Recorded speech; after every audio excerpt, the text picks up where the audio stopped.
Hey, Troy, you see Justin? Tell the truth.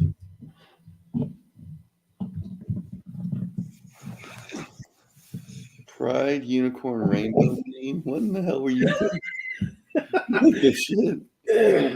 On the YouTube, I posted I posted a bunch of unicorns on the YouTube, Oh. and I guess this is what the code is or something. We get to see the behind the scenes HTML or whatever. Right? Yeah. No, you're just a black screen. I don't see you at all. I think it's on you.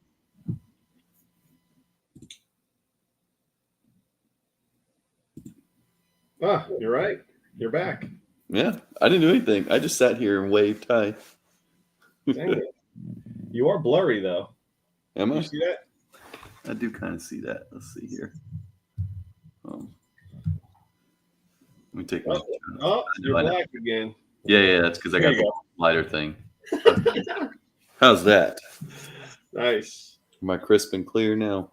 Yeah. What's going on? Are you solo? I feel like it feels quiet in your house right now. Oh, everybody's in the bedroom. Ladies over there. Don't worry, you'll hear the tap dancer in a little bit. No, I'm not solo tonight, but I may be solo on Saturday. Because I may be down at my mother's. Well, I'm going to be down at my mother's house. But I don't know if my wife is going to bring the kids or not. Oh. Not sure.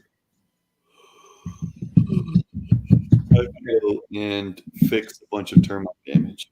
Really? That sounds terrible. It's pissing me off because she has a thing with Terminix. So why are you doing this? Well, because someone's got to fix it. But I'm going to make so much money off of them. Fuck them. I see. But I got to get it fixed because we're trying to sell the house. Our buyer backed out because of it. We had a buyer and she backed out. Your mom's house? Mm-hmm. Gotcha. That sucks. Yeah, it does suck. We were ready. You're all pumped. You're like, yes, all right, cool. We're finally done with this. Right, exactly. And then no feeling. Yeah. What the fuck was I gonna say? Oh well, Saturday, having a party at this house, like an adults only party. Your scheduling sucks. So 10 p.m. It's going to be pretty lit. I'm going to sneak out of the party, come down here. Why did you decide to have a party on Saturday? You know what? We talked about it, and I was like, fuck this. I don't want to have anyone over. Who talked about it? Yeah, I guess we could touch on it. So, yeah. I look at it. I'm taking the positive out of it. So, already drinking. Right. All right. So, what did you want to get into? All right. So, I got a little exercise to do here. Is this the here's this guy's profile, and it's like awesome, and it's just a shit guy? It's no, like no. These are all going to be very close to Mario each other. Douglas' stats or whatever his name is. No. They're going to be very close to each other in terms of age and performance. It's going to be very close. Age and performance. Okay. Like it won't be like check out this old dude and then check out this young guy. Nothing like that. My mouse crap. I use a mouse to scroll around and stuff. Right. My mouse crapped out on me. Oh no. So I had to get a new one. So I'm searching online and I'm like, oh, let me get this gold mouse. So I'm rocking this gold mouse. Oh, now that is fancy right there. I bet Cass loves that. There was no like price difference in anything. It's just a regular mouse. You got a gold-plated mouse for the same price as a regular one, huh? Well, we could call it gold-plated. Looks kind of gold-plated, right? I feel like such a badass with this mouse. Scrolling around. I should take a picture of this setup, man, because it is kind of. I'm not taking a picture of my setup. We did laundry this weekend, My wife was on a beach trip, and so I have all the socks on the coffee table. Got socks everywhere. That's Almost all the clothes are put up except the socks. This is like making me want to tidy up a little bit here, but I just have this cool like fire mat. All right, so I forgot what I was talking about. Oh, mosquito shield. Oh my god. So this mosquito, I looked up a mosquito service. Yep. We've never done anything like that before. We've had like a dino trap, the thing we put in the backyard. Anyway, but bugs are like, we see the things in the ground like mosquito shield and mosquito squad. And my neighbor has it. And I'm like, does this thing work, man? And he's like, yeah, I don't think I've had a problem. So we were getting bit up one night. So I called like both places and just to hear them out and the quotes and stuff. Now they have become the mosquitoes, annoying me, calling me every day. Oh no! Now I'm getting text messages. Like I just checked my phone just now, and there was a text message from, what the fuck is this chick's name? You gotta write stop. My name's Karina. I'm with Mosquito Shield. You still interested? You write stop. Yeah. That's what you write. Get sprayed. No, this is a real girl. Get sprayed tomorrow. No, I understand it's a real girl, but you write stop if you don't want to get this shit. Well, that's where, yeah. So I reached out to these companies, and both of them are like mosquitoes now. Like both of them are harassing me. It's amazing. Yeah. It's like a used car. It's like going to a car dealership. Anyway, all right. So you made a sizable trade. Oh, I did do a trade. That was a big deal. Yeah, that was a big deal. Did I do any more?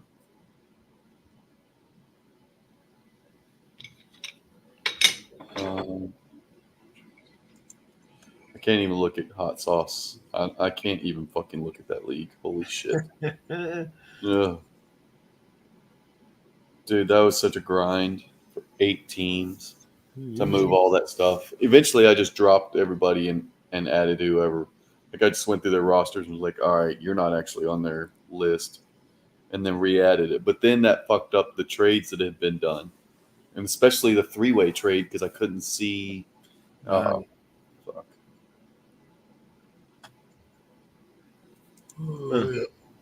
Yeah, I did do a big trade. I think it solidifies my lineup a good bit. I'm kind of stoked for it.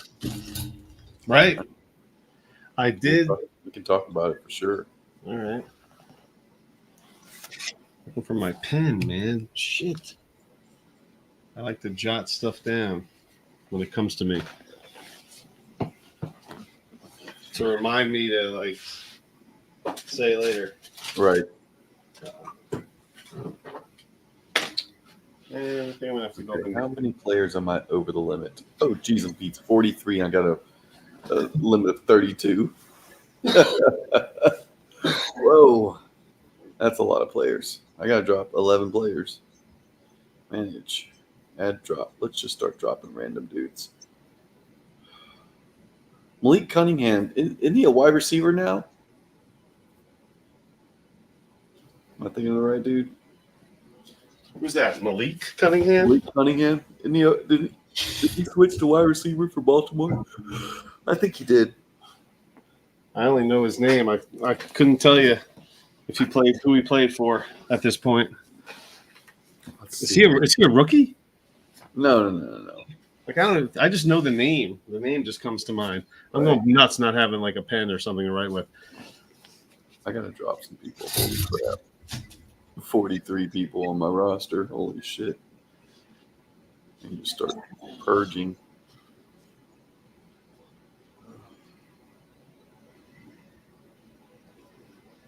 Okay. This is so gross. Chris Brooks, Salman Ahmed. I don't want to drop Marcus Mariota, but I do want to drop Marcus Mariota.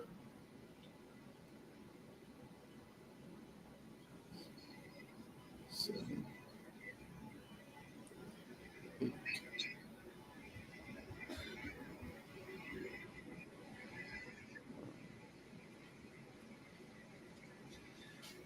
All right, I'm ready, baby. I'm ready. All right. So we got your little profile game or whatever stats. Yep, we can do that. Trade, podathon, Autothon, baby. DDCL, hot sauce. Yeah, make fun of you for that a little bit. Right. Yeah. What was that? Trade, podathon, DDCL, hot sauce, and whatever else comes to us, right? Yeah. Anybody want to check on? You want to check out any trades on anybody specific? Anybody come to mind? I don't know. Maybe we come up with one while we're talking. Oh yeah, there'll be one. Somebody will want to know something. You might want to pick somebody out of this list I've got. Oh, all right. That sounds good. Got a little some Daddy-O's drama. Is there? Yep. 2 different dramas. Don't start it now. We can talk about it at the beginning of the show. All right, get out of the way. Let's go, baby. Let's go. Welcome to the Dynasty Hot Sauce Podcast. I'm Larry Monkey, and you can find me on Twitter at FF Larry Monkey. Oh, yeah, there he is. He's on the couch. He loves it there. It's quiet as a mouse. We're going to hear that doggy dog tap dancing in a moment. There he is at Run DFF. Justin Rogers. What's up, baby? Yo, man. What's up? What's up? Yes. First sip of the day right here. No, that's not. No way. Yeah. What was that? A first sip of coffee? No. Nope. I'm drinking, and we all know I like it in the can. Well, look at this, Dave Wright. Look, Spaceman. How's he get in here? I don't know. Well, I guess it's public. What up? What's up, Spaceman? Eddie in the chat. Yes. Oh yeah, man. I normally like it in the can, right? Normally, but I decided to pour it in I wanted a pint glass, but I was too lazy to go back upstairs and get one, so I have this like frosty mug thing that just happened to be in the freezer. Right, so I'm gonna go. My wife was asking me if I'm gonna create a little podcast area in my workshop. Right. I told her I might have to. Why not? Yeah, I'm gonna run internet out there, so yeah, I might be podcasting from a metal building, remote location. Yeah, your response to that just should have been challenge accepted, right? Yeah, like I can put a couch out there. Oh. I can get a couch real quick, like around these parts. People get rid of them left and right. I'm taking stuff to consignment or donate all the time. They're just sitting on the side of the road there, Mississippi, just couches. No, they sit in front yards for people around here. Are you kidding me? Oh, yes. The front yard is the living room.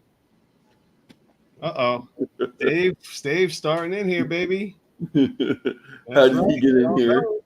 What my wife says every time we're intimate. You know what? We are intimate with Dave's wife. She comes up an awful lot when Dave's with us for some reason. It has to do with all the love that we talked about the session that he had that one time, the lovemaking session where she was just, crying out more, and he was coming back at her with, Rondell and DJ, right? Oh gosh. Yes, Steady Eddie in the chat. Troy's in the chat.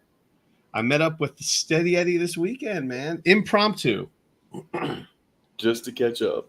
No, just completely random. I rarely get to see Steady these days. Right. I mean, we went to. I've seen him like maybe two or three times in person in the last like 35 years. 35 years? Mhm. I thought you were going to say like 3 years. No. Probably 30 years. Probably. Wait, 25.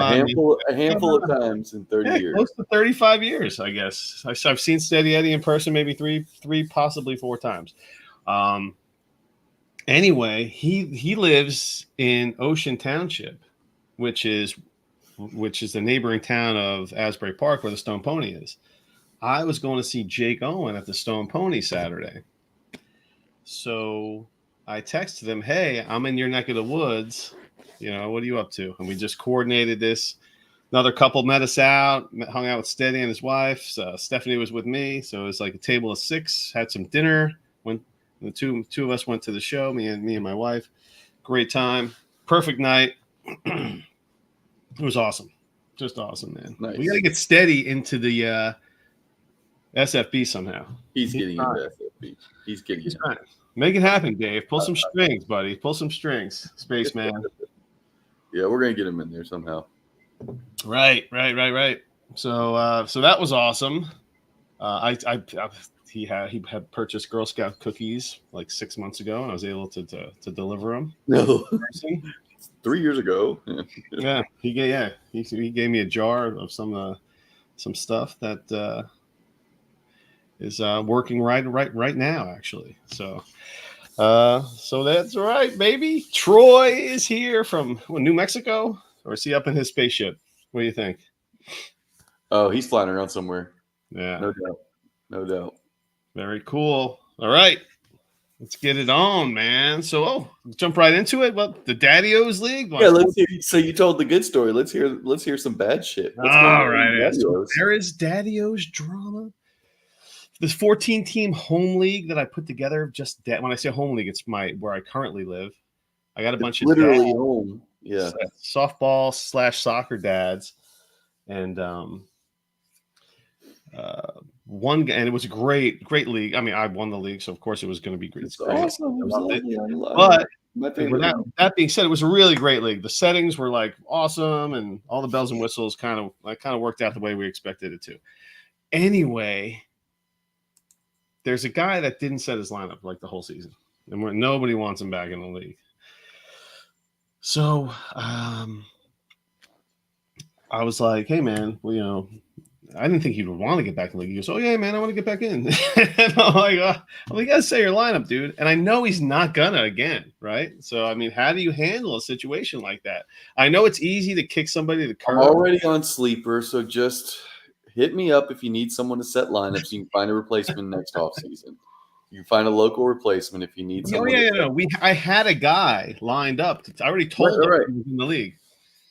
Yeah, that's what I'm saying. But if you need to, if you want to give him a second chance and he blows it, I'll set the fucking lineups on sleeper and play the team. Oh yeah, no. Like I said, I have a guy that I told was in the league already. So you were already kicking that guy. Okay, so continue with the drama. So did you tell the guy? I told him, and I was like, I'm like, I know you're not going to set it again, but you have to, because it's, you just have to. So he was like, all right. I'm really okay. So that guy's still in the league, and you promised a spot to someone else, right? So I'm just gonna have to tell that guy stop. Oh, so you fucked up. You told the guy he could probably be in. He could be in if he. Yeah. Now you're go back and we're kicking this guy out. He affected. Oh, you're about to have some drama because these are real life friends, real life acquaintances. It affected a playoff spot for some. Like, it affected 2 games, which obviously set off like a chain reaction in the standings. Not much, but it definitely altered seeding, and because we had 8 playoff teams in this 14-teamer. Yeah, you should do 7 with a bye. It was coming. No. Because I wanted everyone, and it came down to, it was all 13 teams were fighting for a spot. Like, it was a big deal. Like, there was a lot of like smack talk. There was a lot of stuff going on. It was a great league, great season. So yeah, the 8 teams was not any problem at all. I was like, the 18s was perfect because it gave guys on the the bubble or guys that figured the league out later. I remember there's some major injuries last year too, so there's a lot of fluctuation in the I guess power ranks. So what how are you going to tell this guy that he's actually not in the league after you talked to him the other day and told him that you would give him a second chance? Well, here's the thing. I don't recall the exact conversation because I had a little too much to drink on Sunday. You guys remember in the Patreon we talked about the switch. All right, there's sober Larry and blackout Larry. There's no dimmer on this. Okay, we don't get to see like kind of buzzed Larry. There's sober and blackout, and so that guy met blackout. Yep.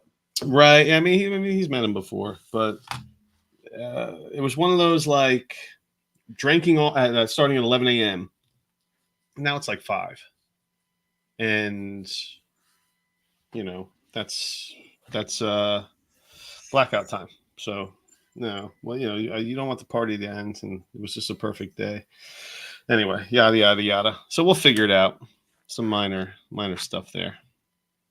Anywho, so we have Potathon, Spaceman's in the chat. So, hey, he is he's a boots on the ground guy for the Potathon. Eddie, you need to be reading these tips and making sure that you're doing your thing. Hey, I know he's bought a couple of shirts. I know he's got the what is it? What's the popular shirt? Oh my God. What is escaping me right now? He's got I can't think of the shirt. The fucking shirt you have, Steady. I don't know. I can't keep up with your brain. Yeah, sure. I went to look at the merch just now, trying to find. I don't know if there's any Gremlins merch. I entered a division that doesn't have merch again, because last year I couldn't have merch. Right. Not officially. Couldn't get merch. Yeah. You had the illegal milk shirt last year. I don't know what you're talking about. So Sal on the show last week. That show entered the top 7. Sal Lito, the greatest 8 shows of Sal Lito. The Hot Sauce Pod are part of 4 of them, and that's actually 4 of the top 7. He's done 7 podcasts in his entire life. And the Hot Sauce Pod has 4 of Sal Lito's greatest podcast moments. That's unbelievable.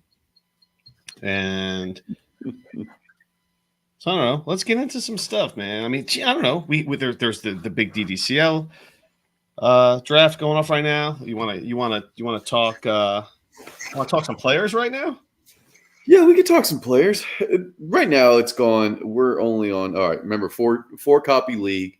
So at this point, we're at pick 115. It has gone almost exactly chalk. Like Marvin Harrison and Caleb mixed in at the 101 and 102. Well, hold on. I'm going to interrupt you there because Caleb slipped a little bit. Caleb Williams slipped. He did not. He sure did. His last one was the 102. The 108, which is the 102. But there was 3 and then 4 Marvin Harrisons and yeah, but like in a lot of places, Marvin Harrison and Caleb are interchangeable in the 101. Yeah, I was trying to trade into that final Caleb spot. Yeah, unsuccessfully. I was dangling Justin Jefferson. Yeah, you do need QB help. Yeah, yeah. So it was like fucking the Godfather T-shirt. Damn it. The really popular one. I had no idea which one you were talking about. Yeah, I knew it was like. I'm gonna have to go and search for figure out which merch I want now because I'm disappointed there's no Gremlins merch. I swear. Gremlins.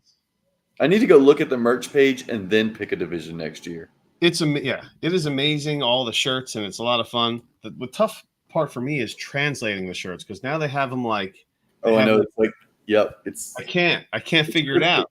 It's cryptic because they got copyright stuff they got to worry about. Right, they're dancing around the copyright stuff, and oh man, so Daniels goes off 1, 2, 3, 4. Neighbors 1, 2, 3. Yep. So we're at the 116. That's the last of the 104s, and I I'm just expecting Malik Neighbors to go off the board. So it'll be Caleb and Marvin, Jaden Daniels, Malik Neighbors. So pretty chalk right. I mean, not even pretty chalk. Absolutely chalk right now. Yep. So I mean, it was all about need at the top. Like, do they need? Do they not? Whatever. Because like Koch traded his Caleb Williams for the 106 to take Marvin Harrison Jr. He had buyer's remorse on Caleb Williams. Yeah. He would have taken Caleb Williams at the 102. He kind of got bullied into it by the chat because he was waiting for a trade and he couldn't get it done. Okay. So what are you doing here? Ike McNorman, my other good buddy, TH, who I've known forever. I've seen him. He lives in Florida. I've seen him on average once a year for the last 10 years. Ike McNorman is on the clock. There is one Malik Neighbors left. Now, keep in mind, this is a 4-copy league, so there's 4 of every player in this rookie draft. Right. It's the 16th pick, so it's the last potential Neighbors pick. He could go with Dunze. He could go Bowers. I mean, he ain't going to Dunze. No one's taking a Dunze over. No one should take a Dunze over Neighbors. That would be foolish. That would be absolutely foolish. So you want me to spill some tea right now? Yeah. I have a text message from TH right now. Oh no, he's all in the draft. I know Steady's in this draft. You want to know what he's thinking? Because I have a text from him right now. Should I throw TH under the bus? It's okay. This is the Patreon, so I know. We'll do the Patreon plus Dave Wright. Yeah, it's fine. And guess what? The TH needs to join the Patreon. Maybe he could jump in the chat and say, "Don't tell him send him a text." Oh, but is he considering a Dunze over Neighbors? Here it is. Today at 6:35 EST PM. Yep. You see a Dunze going over Neighbors in any drafts? Oh, I got Caleb at 104 and can go Neighbors or stack a Dunze at 116. Don't stack their wide receiver. Man, people get obsessed with. I have a problem with stacks. It's fine in the same tier. Neighbors and a Dunze are not in the same tier. Yeah. Neighbors is closer to Marvin Harrison than he is to a Dunze. Oh, yeah. He's thinking, and he's thinking. I mean, I don't want to give it. He's thinking. Don't give too much. You don't have to. I won't tell him. I won't reveal the next line, but it has to do with Brock Bowers. Wink, wink. And TH does. Not only does he have the 116, which is could be the final Neighbors, what you would think. He also has the 123. So he's probably going to go wide receiver Bowers at 123. Bowers. You think Bowers makes it to 123? Well, there's 1, 2, 3, 4, 5, 6. So 4, 7 till his pick. To me, it depends on how people feel about a Dunze. But remember, it's a 1.75. Yeah. I feel it has a lot to do. I mean, people are not. Bowers took it. I mean, it happens all the time. And it happened to Bowers this year. He got drafted to a team where everybody in fantasy football was just like, "Oh man," it's on so many different levels. It doesn't bother me at all. Yeah, it does not bother me at all either. I look at it as almost like an AJ Brown and Corey Davis situation. Yeah. Remember when AJ Brown he was supposed to be like a top 3 rookie pick, and then he was drafted by Tennessee, and they were like, "Well, they just got Corey Davis, who was drafted in the top 10 in the NFL draft, and it was a first-round pick," and it was like, "Oh crap!" And AJ Brown fell to like the 9-10 of rookie drafts. The 109, 110 right kind of range. And that look at what that happened. So I don't see that being any kind of. That's how I look at it. I feel like it's going to be that. I'll say this. All right, I'll say this. When you're looking at the next few teams, all right, after TH, you've got Monty Lowe, Kit. That's our Kyle, right? Patreon, of course. He has nobody at quarterback. He's got Geno Smith and a bunch of nobodies. I mean, Clayton Tune, Derek Carr, and there, Taylor Heineke. So Mac Jones, like he's got so he could be going quarterback. He might be going to McCarthy or May. Yeah. At 18, you got Longhorn Justin. Yep. He's got Kirk Cousins, and his next one is Daniel Jones. So he might be taking a quarterback. He's got to be looking at. I mean, God, he looks Jerry O'Shea, Kirk Cousins, and Jalen Hurts, and nothing else. He might go quarterback. He's got Brissett, Jason, our patron, whatever, at our real people. He's got Daniel Jones. The quarterback situation sucks for these teams, which is probably So why you might see Bowers at the 1-2-3 because there is a lot of need at quarterback. Yep, there is absolutely. Even like Jake Greener, he has Justin Herbert, and that's it. Nobody else. And then Eddie's on the clock at 120 at 1-2-2. I know Steady's thinking Bowers here. Yeah, well, he's got Hurts and Herbert, so he's fine. Right. So there's the Bowers right there. That's an. Oh, here we go. The cat wants us to talk Jared Goff. Did you hear? He wants me to mute so she can ask me a question. I have no idea. Okay. Well, I'll talk. Jared Goff. Did everybody see him with his new wife? He got married this past weekend. Whenever the cat meows in Justin's house, it's all because she wants to talk Jared Goff and the Lions. And man, he did pretty well in the marriage department. That girl is smoking. But yeah, if I am Steady Eddie, baby, you gotta wait. You gotta just sit tight. Bowers is all for you. The quarterbacks have to go off the board here. Yeah, the quarterbacks got to go. So there's really no question. I think it's going to push enough down that Eddie gets a Bowers. I sent a trade offer to TH. See if he wants to make a move back. Oh, be all the way back. That's collusion. It'd be all the way back to 112. No. It'd be all. It's not enough. It's pretty much irrelevant to the conversation we had.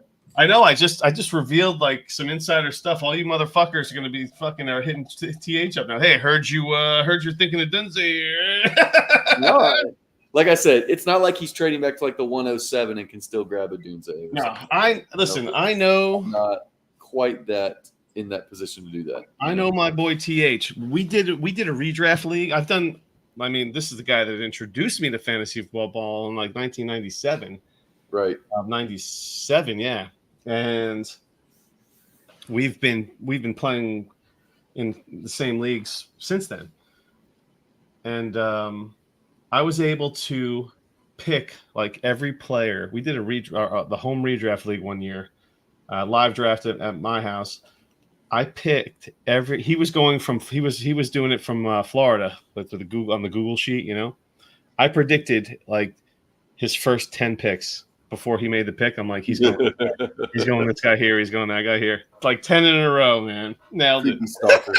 Creepy stalker. That's all. I know this guy. No, man, this is one of my best friends of all time. So I know he's got to go Neighbors here. He's going Neighbors here. I'm calling it old school. Because he's a Giants fan. I'm like, get out of here, man. There's one Neighbors left. Why wouldn't you take Neighbors too? Oh, he can't. This is a bad idea if he doesn't do this. Right. He's going to regret it so bad. There's going to be so much regret if he doesn't do that. Yeah, he's not. He has to take Neighbors here. It doesn't make any sense, especially with 3 off the board. You got to. You know what I'm saying? Yeah. That's a good point too. With the Spaceman, always use the hashtag SFB14.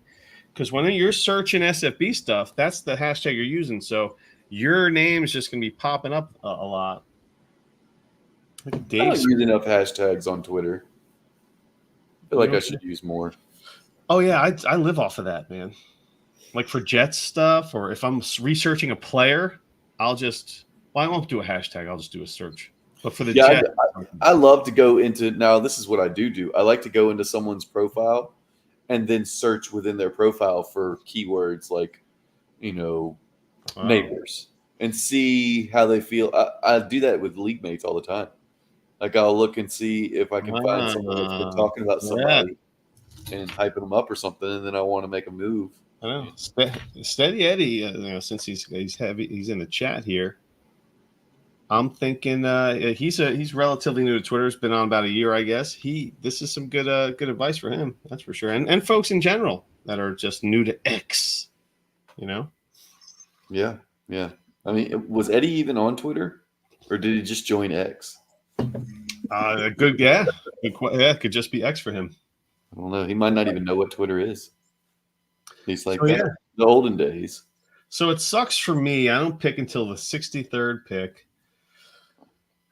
Which blows. I'm trying to trade Justin Jefferson for 2 legit pieces. I want to get a quarter one. I was not heavily after. I was trying to get Daniels. I was dangling Justin Jefferson for Daniels as well. Did you just like straight up, or you wanted more? No, I wanted Barkley too. Oh, well, that was too much. Yeah. Right, that was my initial offer. It just got declined, and he selected Daniels. All the Jaden Daniels went off like boom, boom. We boom. talked about this, Larry. You cannot bullshit around and try to send those kind of offers during drafts because there's too much going on.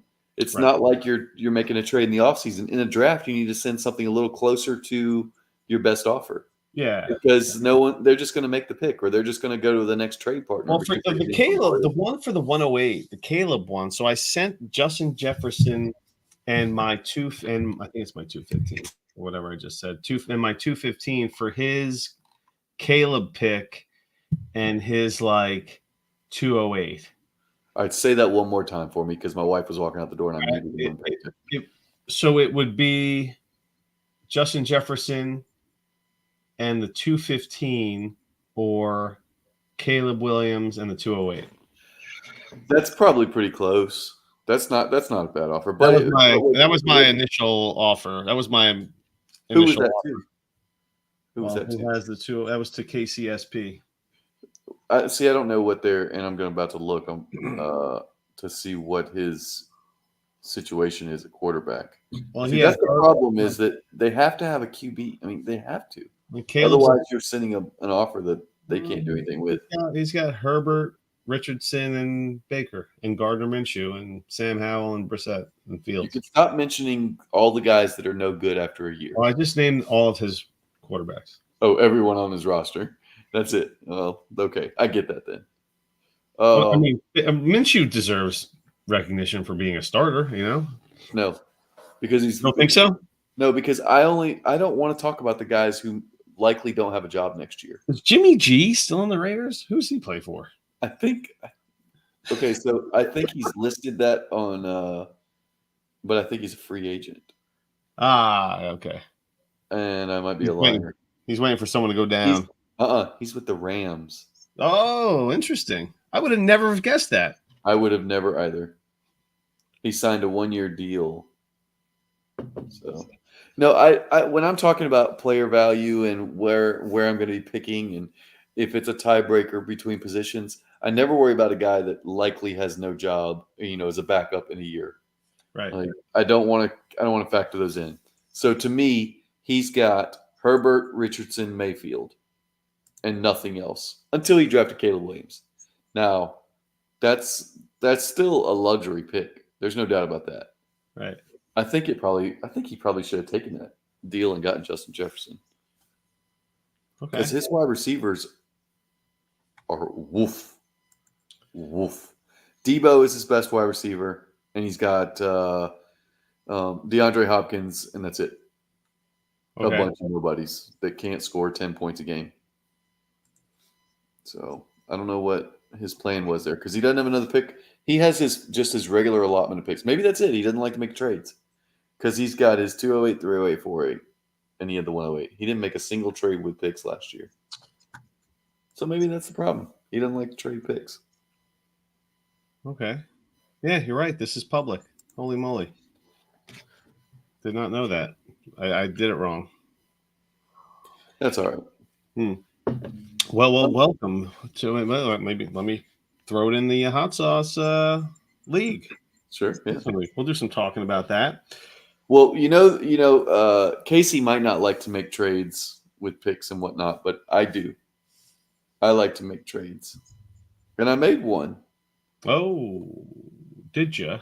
I have been trying to move CJ Stroud in places all over. Yeah. I finally was successful. So this guy just out of the blue, he finished the dispersal. He was one of the orphan takeovers. He finished the dispersal, and he just messaged me and was like, Has your trade bait changed? I'm interested in Stroud and Komet. And I was like, all right. This was early in the morning. What time did he message me? 7:10 a.m. So I got to get kids ready and all that. I'm busy. So at 11, I had a little break at work. So I sent an offer to him somewhere around 11 o'clock. And it sat there until 9 o'clock last night or something like that. Right. I don't remember when he accepted it. He said looked good at 9 o'clock or 9:22.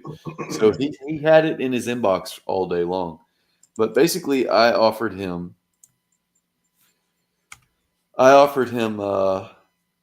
Stroud, Komet, and I just threw in Roschon Johnson. Just whatever, throw him in.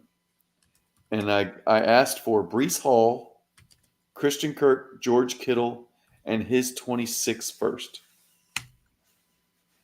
So I got this is going to be an early 26th first. There's just he has no path right now to being relevant. Just no path to anything but a non-playoff team. Like, and he doesn't have any picks. Okay. So you think you got the better of this guy? Well, I don't know. I know that it shores my lineup a lot because now I've got an extra running back and I've got an extra wide receiver to throw in. I've got Christian Kirk, who's a nice piece.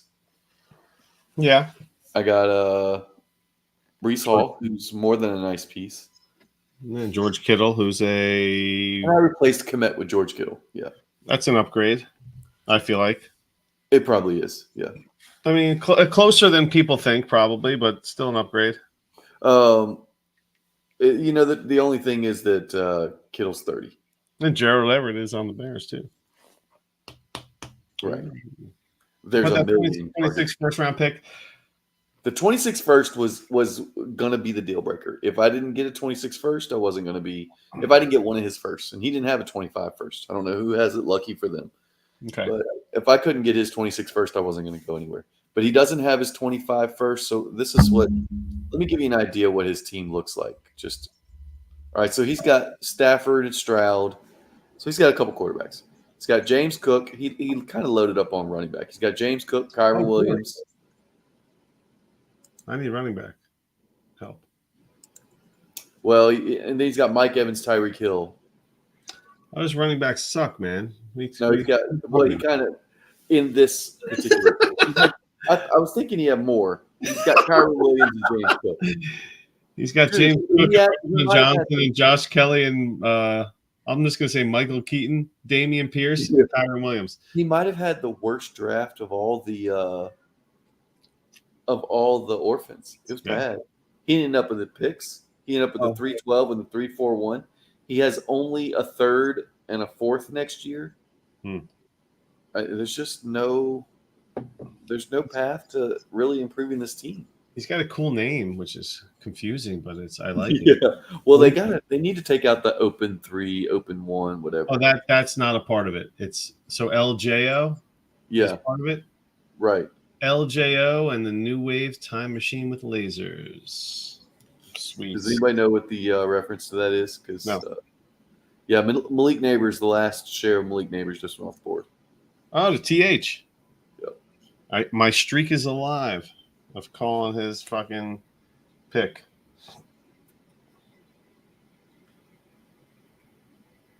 So my wife just went to get ice cream and she was too tired. She turned around in the neighborhood. Really? What was she going? What was her move? Like an ice cream shop or? No, like Dairy Queen, to go get a whatever the hell they are, or Blizzard. Sonic to get a blast. I don't know which one. Blizzard. The Blizzard. Yeah, Blizzard at Dairy Queen, and it's a blast at Sonic. Same. I've been frequenting. I'm a DQ regular at this point. It's just like what they do after softball. Oh yeah, I'm watching this Philly Argentina game. Holy moly, it's really going nuts here. 61 minutes and 0-0, very close. But I, at first glance, when I saw this go through, I was just like, "Whoa, this trade this sucks for you. I was on the other side of this deal. I like the CJ Stroud. Roshan is probably just going to be what he was He's a last roster clogger. yeah, roster clogger. He pulled the wool over everyone's eyes. I traded to him. Maybe that's why the Angry Scores Shuffle doesn't come on the show. It's because I traded him Roshan Johnson for a 25 first. Oh goodness! Wow! Yeah. And I squeezed him for it. Like I got the text like you're fucking killing me text that went with that when he accepted it. But I just saw CJ Stroud and I was like, that's a QB, and you're not getting one back. And Steady Eddie was just like he was, dynasty. The dynasty thinking is in the Superflex is when you trade a quarterback, you get a quarterback, but you have a lot of quarterback depth. So I am stacked at quarterback. Yeah, you have to just to give context. You have to shift that mindset. Yeah, and you can part with a quarterback and get just for context. A stud, Yeah, just for context, I have Jalen Hurts, Kyler Murray, Deshaun Watson, and Russell Wilson. Mm-hmm. So I have my two studs, and I've got Deshaun Watson as a solid 3, and then Russell Wilson for whatever. I think Russell Wilson ends up playing a couple more seasons anyway. I mean, it's a nice haul for you now that, like I said, when I first saw it, I was like, Stroud, you have a foundation piece in Stroud.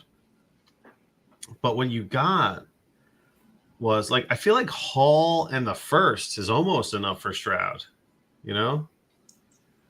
If it's going to be an early 26 first, it probably right. is. And who the heck is going to know that at this, in I'm looking at that team going, there's no way that it's not at least. Yeah, but you never know. Everyone makes moves and whatever. But Kirk and Kittle are nice sweeteners, man. This is a nice Sunday. It's a nice like Breece Hall Sunday. Right. Yeah. It's not bad. I mean, after further review, it's probably in I don't know, probably leans you. I mean, he's got the like a big time. He's got a top 5 quarterback, which is a big deal, But you got 3 starters and a first round pick. Yeah, my fear is that he's not actually a top 5 quarterback at the end of this year, because we might see what he is as a rookie. We might have just been like, okay, I don't think he has the upside to really be a top 5 guy. Like to be the elite. When everyone does their homework on him, they're gonna find ways to shut him down. He's just the hot stuff right now, Like it's just there's so much love for him, and he's top 3 or 4 for a lot of people, and I can't get quite there. After that trade, Keep Trade Cut has me as the 5th best team in the league, which is interesting. Who? You? Yeah. And well, okay, so keep this in mind. Since I grabbed that first, I now have 3 in 25 and 2 in 26, I think it is. That's exciting.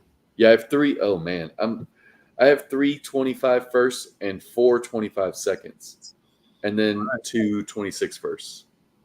So yeah, like that's why it gives me that boost. I'm 12th in players only.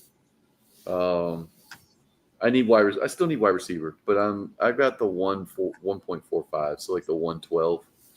So I'll have opportunity. Oh yeah, baby. We're talking DDCL. Look at Kyle. He's looking popping in the chat. A pretty lady. Look at this guy.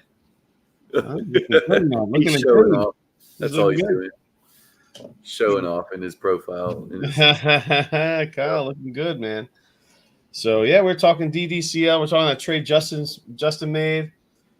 On one hand, I was a little like, I don't know about it, but after further review, yeah, I think it was a pretty good deal. I mean, yeah, I think I would you have taken it without Kirk or Kittle? Or look at this. He's out to look at this. Let's do it, baby. Live pick on the air. Okay, we were just talking about it, Kyle. You have a problem at QB. Yeah.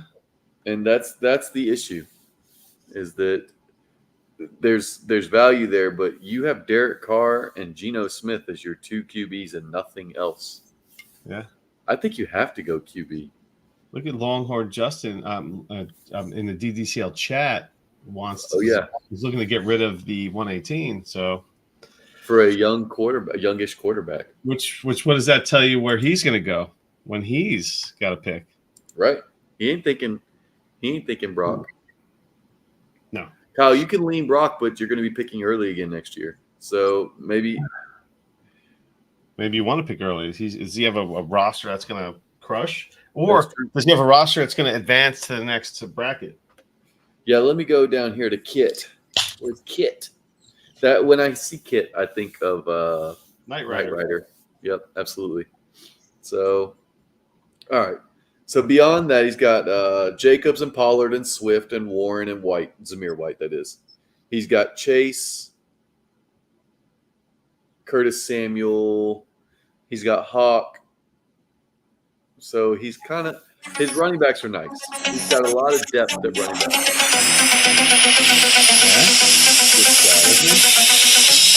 You can't mention something from the 80s without Larry, pulling it up. You just cannot do it. Something from my time. Hey.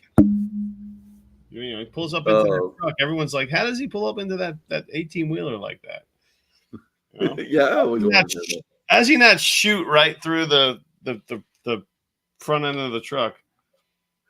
Yeah, right. Once he hits the ramps, wouldn't you go? You just this guy's doing 80 down the highway, and he pulls up into this truck. And how does he not just take off? Or spin out completely and just lose control? Yeah. I want to know what Kyle knows about Knight Rider. Kyle's in his 20s, right? He's young. I don't know. I'm gonna get real close here and look at his picture. He's definitely he's definitely hitting above average there. So I don't know. What do you think, man? You think he's going? Well, it's just neighbors. So he's. Kyle is. Oh, come on, man! Man, the pictures from 20 years, 15. Yeah, right. Yeah, old picture. Yeah, 1999. What the hell? Yo, if you see, so check this out. So Kyle's got to go. He starts the next round. There's a lot of pressure, buddy. Because you could trade down 4 spots and still get. Anyone you want. Right? Let someone come up and get their guy. Let's see the problem with that. Get the same guy. The problem with that is you can't trade back 4 spots because the person 4 spots back. Look at this. Kyle's paying attention. I'm not trading JJ straight up for this pick. No. He's saying McCarthy. I'm looking to move Justin Jefferson. Oh, man. Oh, who wants Justin Jefferson? Let's go. DDCL motherfuckers. Come on now. Look at that. I got the tight end soon. Oh, you got Hawkinson. Yeah, he's got Hawk. And so he could add Bowers here. Guess what? Then he's rolling with Derek Carr and Geno Smith. I don't love that, man. Hold on. Did we think, maybe I was just super baked earlier. Did we think Malik Cunningham was a wide receiver? He is a wide receiver. Oh, then why is he a quarterback on? Because he has been a quarterback, but I think he switched to – here, I'm going to pull it up. Yeah, he switched to wide receiver. I saw this the other day and was like, oh, okay. Yeah, he's an American football wide receiver for the Baltimore Ravens. Kyle's got one of the greatest quarterback rooms of all time. When you look at it, it's glorious. Look at this. It's not. I can't with you. Taysom Hill. Of course, you got to have Taysom Hill when you have all these other guys: Mac Jones and Jarrett Stidham, Clayton Tune, Jameis Winston, Taylor Heineke, and yeah. Derek Carr is that's his ace. That's opening day starter is the Derek Carr. Yeah, when you're rolling Geno Smith and Derek Carr, you're already 20 points behind the other guys' quarterbacks. And then you got whoever you're playing. You're already I want to know if Malik Cunningham's on. Oh, look at this! You have Malik Cunningham.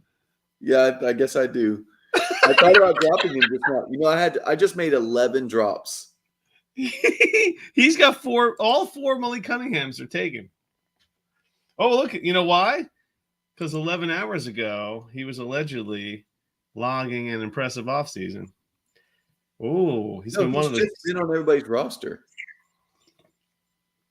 Cunningham has been one of Baltimore's standouts through OTAs and minicamp. He made the switch to wideout this spring.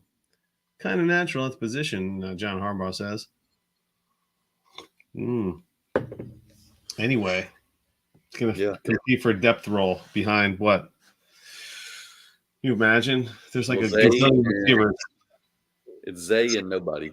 So Zay Jones? Yeah. Well, you know, speaking of Zay Jones, you want to pivot to this little thing I got going on? Because Zay is in Oh, really? Okay. Hold on. But real quick, I mean, final thoughts on Kyle and he's going to start the new run. So, yeah, I think it's between three players. It's between JJ, May, and Brock. And this comes down to need versus want. That's my opinion. I'm starting to like Drake May for some reason. I kind of am too. Am I weird for that or no? No, I kind of am too because I feel like the Patriots are going to be patient with him. Like they're not going to just rush in and throw him in there. So being patient means he's going to be starting mid-season. Yes, I anticipate him starting by mid-season because hashtag Jacoby Brissett. And if they want to do it, they got to figure out what they got there. So that's a tough one. I mean, what are the picks here? Is it Bowers, Adunze, McCarthy? Are those the three picks here to choose from? Like, is this your? I mean, are we in a 5-player tier right now, where anybody goes, or is there like a 3-player tier right now? No, I mean the tier is bigger, but need is important for Kyle. Like you can eliminate Adunze out of the need list. I know Kyle specifically has a shit ton of quarterbacks on his team, but none of them are actually quarterbacks. You can't count backups as quarterbacks. They don't count. They're just like dudes. Yeah. He says I'm going May or JJ. Yeah. I feel like that's a smart move. The quarterbacks, they're not going to be as robust next season. They are not. You know, that's what You're looking like Carson Beck and Quinn Ewers. Oh. Ross off the top rope. Draft for value, trade for need. Look at that, yeah, man. Yeah, but Ross, these are all the same value. They're all the same dudes. Yeah, that's the argument. It's just the first round of the rookie draft. I mean, all these guys are the same tier. Yeah, it's the same tier of dudes. So now you just got to pick within that tier. And so the need is where you get the differentiation. The need is a bonus here. You know, it's just like if you got all these guys in the same tier, which is basically what all this is, then you got to make decisions. You got to differentiate that tier somehow. Right. My thing about May is I like his upside as a more mobile guy. I don't expect him to go out and rush for 600 yards, but I think he could put up 350, 400 every year. You know, as that mobile-ish dude. Right. Big guy. Score some touchdowns at the goal line. So we'll see. That's where I would lean just because if I'm you, I've already got Geno and Derek Carr. I've already got like the super safe, low floor, low ceiling guys. I want someone that could pop. And I'm not listen, the wide receivers there's no like super flashy names, but it's not a bad wide receiver crew for New England. Like he's got some players. Douglas produces. Polk is turning pretty good. How did you skip Kendrick Bourne and all this? I just didn't get the juju either. I know you're trying real hard here. It's not going to work. Don't do it. The Patriots have one of the worst wide receiver groups in the NFL. I could challenge you to name 4 worst ones, and you couldn't do it. You cannot name 4 teams with worse wide receiver rooms than the Patriots. You think about that. You think about that while we move on to this little exercise I've got here. All right. Kyle says he's going with May.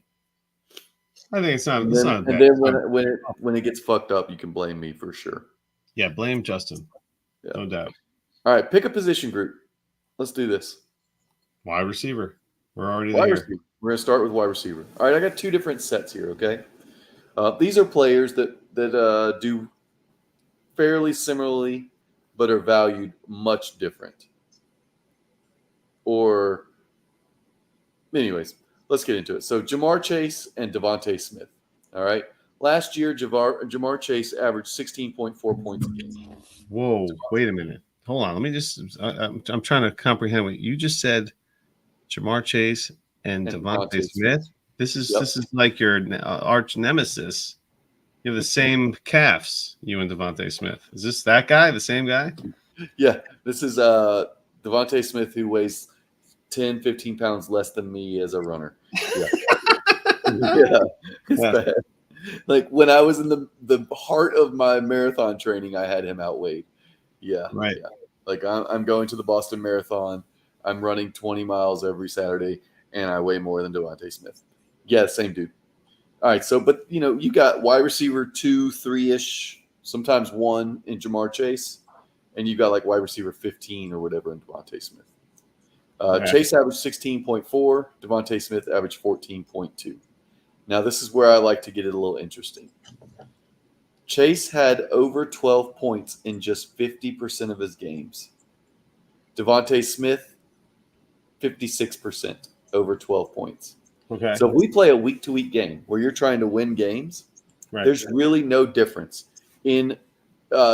Chase had 5 games over 20, and Devontae Smith had 4 games over 20. Okay.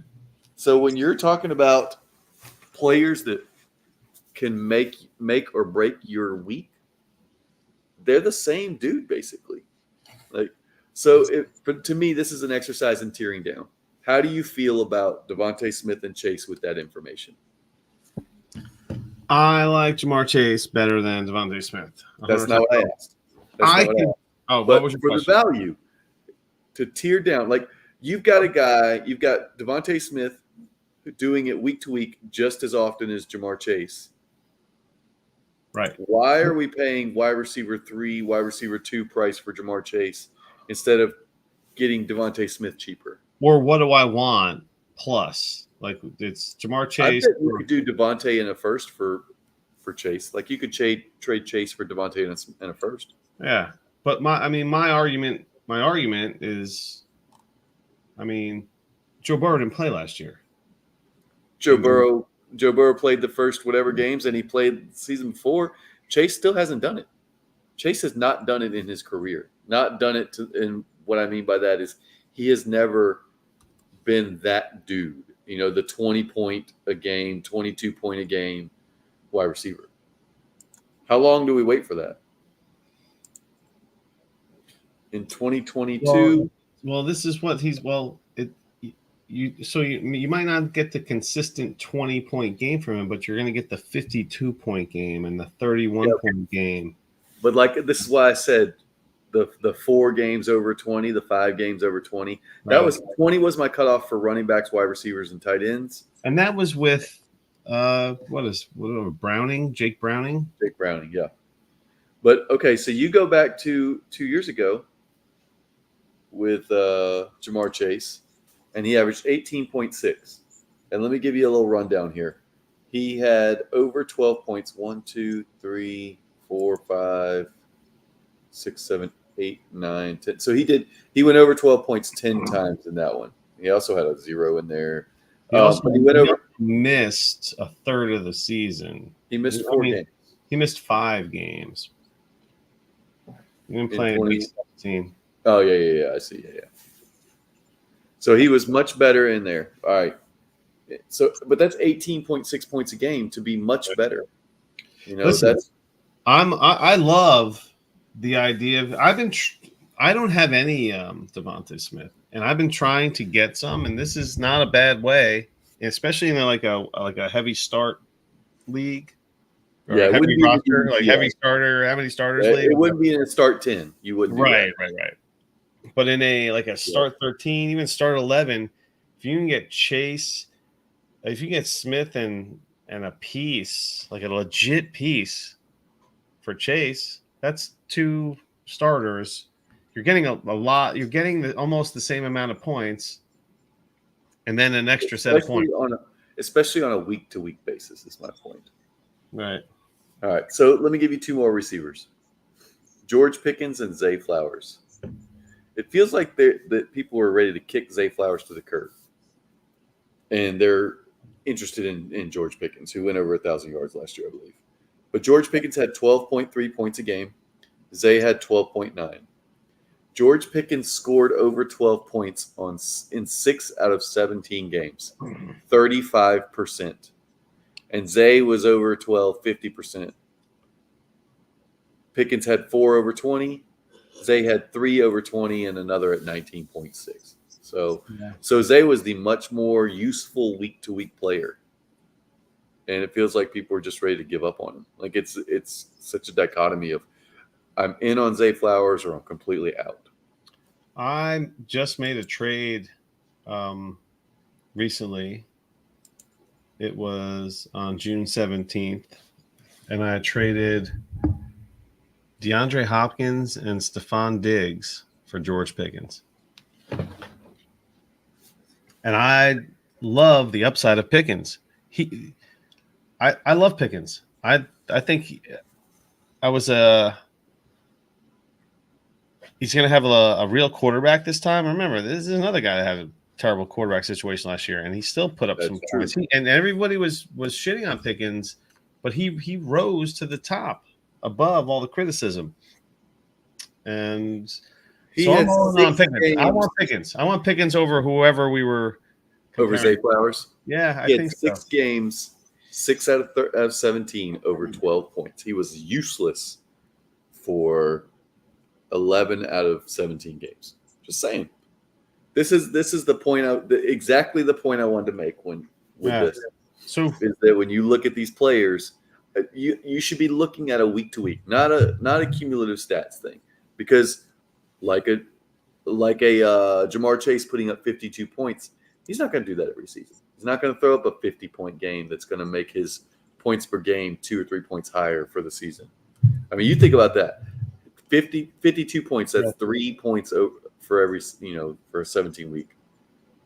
That's huge. So I also, speaking of trades, I also traded. Okay, I made this deal. Who do you got here? Tajay Spears, Zay Flowers, and Brian Thomas, or Brandon Ayuk and Jonathan Brooks. Brandon Ayuk and Jonathan Brooks. I traded away. I got Ayuk and Brooks. Yeah, I want Ayuk and Brooks. And now Tajay Spears is getting a ton of hype right now. Sure. Have you been privy to that? Are you hearing that? Yeah. Oh, yeah. I'm hearing it. And I mean, I was just listening to JJ Zachariason today, and they were talking about Spears and Pollard. Oh, yeah. And his guest was really high on Pollard because follow the money and all that. And I completely get it. They're going to split that backfield. They're just going to split the backfield. That's the first guy I've heard that's been since it's the first time I've heard that Pollard is going to be good. Everybody's telling me Tajay Spears, and he was good in spurts last year, and he was competing because he had such a high target share. I don't know. I like the logic behind Spears being the lead. Pollard has never done it. He's had more than he had a great offense. He's played on a great Dallas team. He should have had a much more productive season. Who the heck knows what was going on? They didn't want him anymore, and now he's. The problem is that he cannot be a bell cow back. He can't. He's not a first and second down guy. But we don't know what type of guy he is. He's just going to be a third down back. No, he cannot be a first and second down back. He can't score at the goal line. He's never done that. He's not a between the tackles grinder. He's the third down efficiency dude, the change of pace guy. That's also the problem that's Tajay Spears as well. He's the change of pace third down back guy. Okay. And so now they have 2 of those, and who's going to actually be effective? Pollard got thrown into a role that he is not suited for. If Tajay Spears gets that same role in Tennessee for whatever reason, it's going to affect his Yeah. efficiency. All right, so let's pick another position group. Okay. Who you got? Running back, tight end, quarterback. Pick one. Tight end. Tight end. All right, I'm going old on you, okay? Okay. But there seems to be my big specialty. Yeah, old tight ends. I know you love them. Well, just tight ends. Let's do it. All right, so Travis Kelce averaged 17.7 points a game last year. He was over 12 points. This is in 1.5 PPR. I pulled up the OG league just to get some standard 1.5 PPR scoring. He was over 12 points in 11 out of 16. So very good. 69%. Nice. And he was over 20 4 times. All right, so you got Travis Kelce, very highly valued still, and George Kittle, who averaged 3 points a game less last year. All right. He was over 12, 9 out of 16 games, and over 25 of those. So almost the same production on a week-to-week basis, except that he didn't have the couple weeks that pushed Kelce's points per game up. Almost the same week-to-week production, and you can get him for a fraction of the cost of Travis Kelce. Ah. Simply based on the name. How you feeling about that? And I didn't even – I made that trade this morning or yesterday, last night, and got George Kittle and didn't think about it until I was like, well, let's see what tight ends. And I was going to do Evan Ingram, but he was way too consistent last year. He was like an outlier of consistency because of the targets. Njoku wasn't that interesting. I didn't want to do McBride and Laporta because McBride was buried at the beginning of the season. So some circumstances that would have skewed the data. Are you taking Pitts over Kelce? I am taking Pitts over Kelce. Yeah, you are. Ross says, "What are Kittle's points per game when Debo and Ayuk are healthy?" Does that scenario exist? I don't know. One of the other's missing. One of them might be gone. We might not even see them both on the field this year. They might be moved off. You don't draft a first-round wide receiver too, and don't get him on the field somehow. Well, yeah, you do. You do in today's NFL. I don't think so. This year, like, happens all the time these days. All right, let's do this. Ready? Trade alert! Trade alert! Got an offer. Dynasty roast coming at me in DDCL. Let's hear what we got. You trying to trade JJ here? He's trying to trade. No, he's offering Devonta Smith for Kyle Pitts. Oh, I don't think man, there's so much upside with Kyle Pitts in that Kirk Cousins offense. Hence the deal. It's tough, man. I'm looking at it. I don't have any Devonta Smith, but it all depends on what my tight end room looks like. And it's got Njoku, it's got Goddard, and like a Hunter Henry Musgrave sandwich. Njoku and Njoku Goddard. Pitts was like a nice. Do I want to part with Pitts? That would give me like his Pitts. You have like a million mediocre tight ends in that league, right? Well, don't overplay it. You have a million mediocre tight ends, right? I mean, I have Pitts and Njoku and Goddard, right? And Njoku and Goddard are fine. I think those are 3 great tight ends to have in a 1.75. Yeah, no, I can see that. Yeah, the upside of Pitts. By the way, Ross is listening and he's trying to come at you. That's what's going on. I know. Of course, it's a great trade. It's a great trade. It actually is a really good trade. Yeah, especially for someone who has a million mediocre tight ends. I feel like I've traded Pitts away in this league and have traded for him back. I want to get rid of him. And I do need the wide receiver help. Yeah, because you've got Garrett Wilson and JJ, and that's it. Yep. Or as you like to say, and Elijah Moore. No, Cortland Sutton. There's Cortland Sutton in there. Dynasty and Roast. Elijah Moore. Providing the content for Dynasty Roast. And you got Musgrave in there. You got Musgrave in there too. Maybe I trade JJ up for a quarterback. Maybe I trade JJ up for quarterback plus right now. So you get Devontae Smith, and then you try to go get the quarterback with JJ since you've quarterback and a piece. now. Let me tell you, this is not the same as trading down from Jamar Chase to Devontae Smith because JJ is that dude. He's rarefied air. Yeah, he's a rarefied air. We're talking about two different dudes of two different levels. He's a quarterback going in the first round of a super flex fucking startup. You got to get somebody like that. Yep. He's a non-quarterback. And just to give everyone a heads up, current DLF rookie superflex rankings ADP. This is a rookie ADP right here. It goes today or May. Come on, DLF. You refresh that shit already? Caleb, Marvin, Jaden, Malik, Adunze at 5, Drake May 6, JJ 7, Bowers. Bowers is the last piece before the Worthy Thomas Brooks tier. Yeah, right. That's the tier. And I'm sure that depends on some tight end premium as well. Like that's going to be Bowers going to leap in tight end premium. Yeah, maybe the quarterback slide in front of a Dunze, and maybe Bowers and a Dunze duke it out for that spot, right? Yeah, possibly. Yeah, but I mean, are you still so? It wasn't that long ago where you were taking Bowers in this rookie draft. You're preaching like you weren't going to let him get past like the 103 or something, right?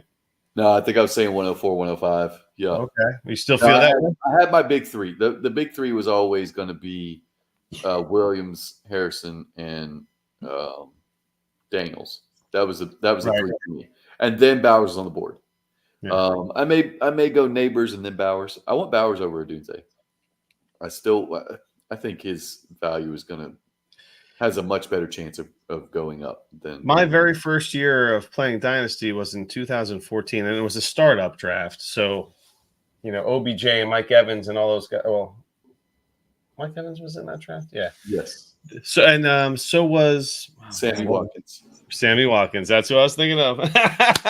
He was the first one taken. He was supposed to be the dude. Yeah. So this is where I'm going. These wide receivers, even Worthy and Brian Thomas to an extent, and Ladd McConkey, there's no rhyme or reason as to why any of those top 5 or 6 guys can't, hit. And that's going to be some crazy stuff when that goes down. It's going to make everyone be like, "Oh, wow." We are going to have one of these guys that pops off, and it's going to be like Justin Jefferson was. He was on the turn in a rookie draft of the turn, but he was the 111, 112 in a rookie draft. Isn't that right? You're right. 110, 112, something like that. So who knows if Worthy turns into a monster, or even Brian Thomas for that matter. Jefferson was the 4th wide receiver in that class. Yeah, wasn't it Lamb, Judy, and also. Oh, your favorite, Jalen Reagor. Yeah, and everyone shits on Pierre Coleman, who is the wide receiver 1 in Buffalo. And that dude is the wide receiver 7 in this rookie draft. So who knows who's going to be the cream that rises to the crop? It's all kind of a crapshoot. I think that I don't know. It all depends on what is what. It's a solid offer. That offer is. Which one are we talking about? The one you just got. I'm circling back here. I'm reeling it in. We've gone on a tangent. The Pitts one?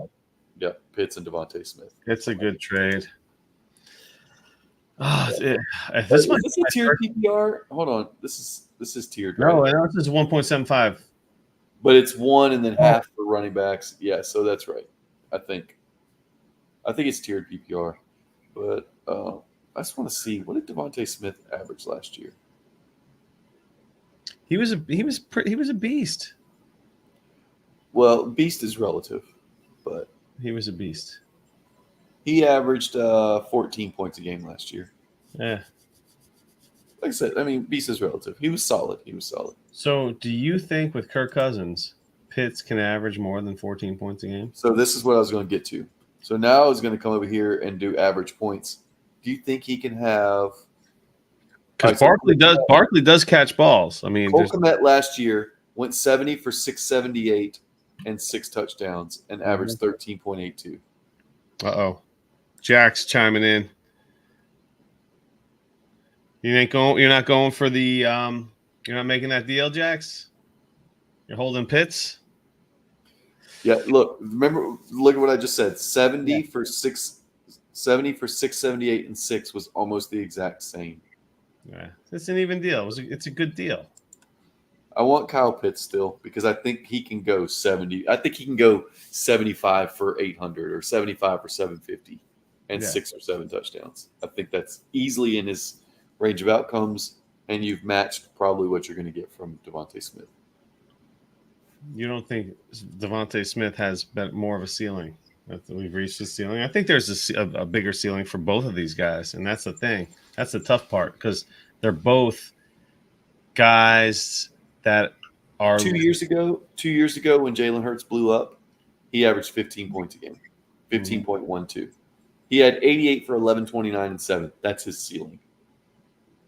2 years ago. I don't think you're going to see anything more than that. Last year it was 81 for 10, 66, and 7.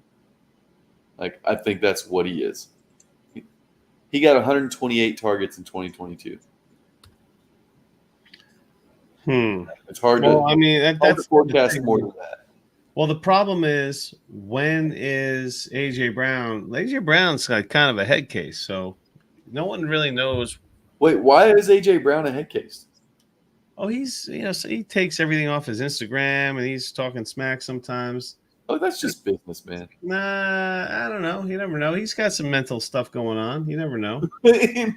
We have not heard of any mental stuff from him anywhere.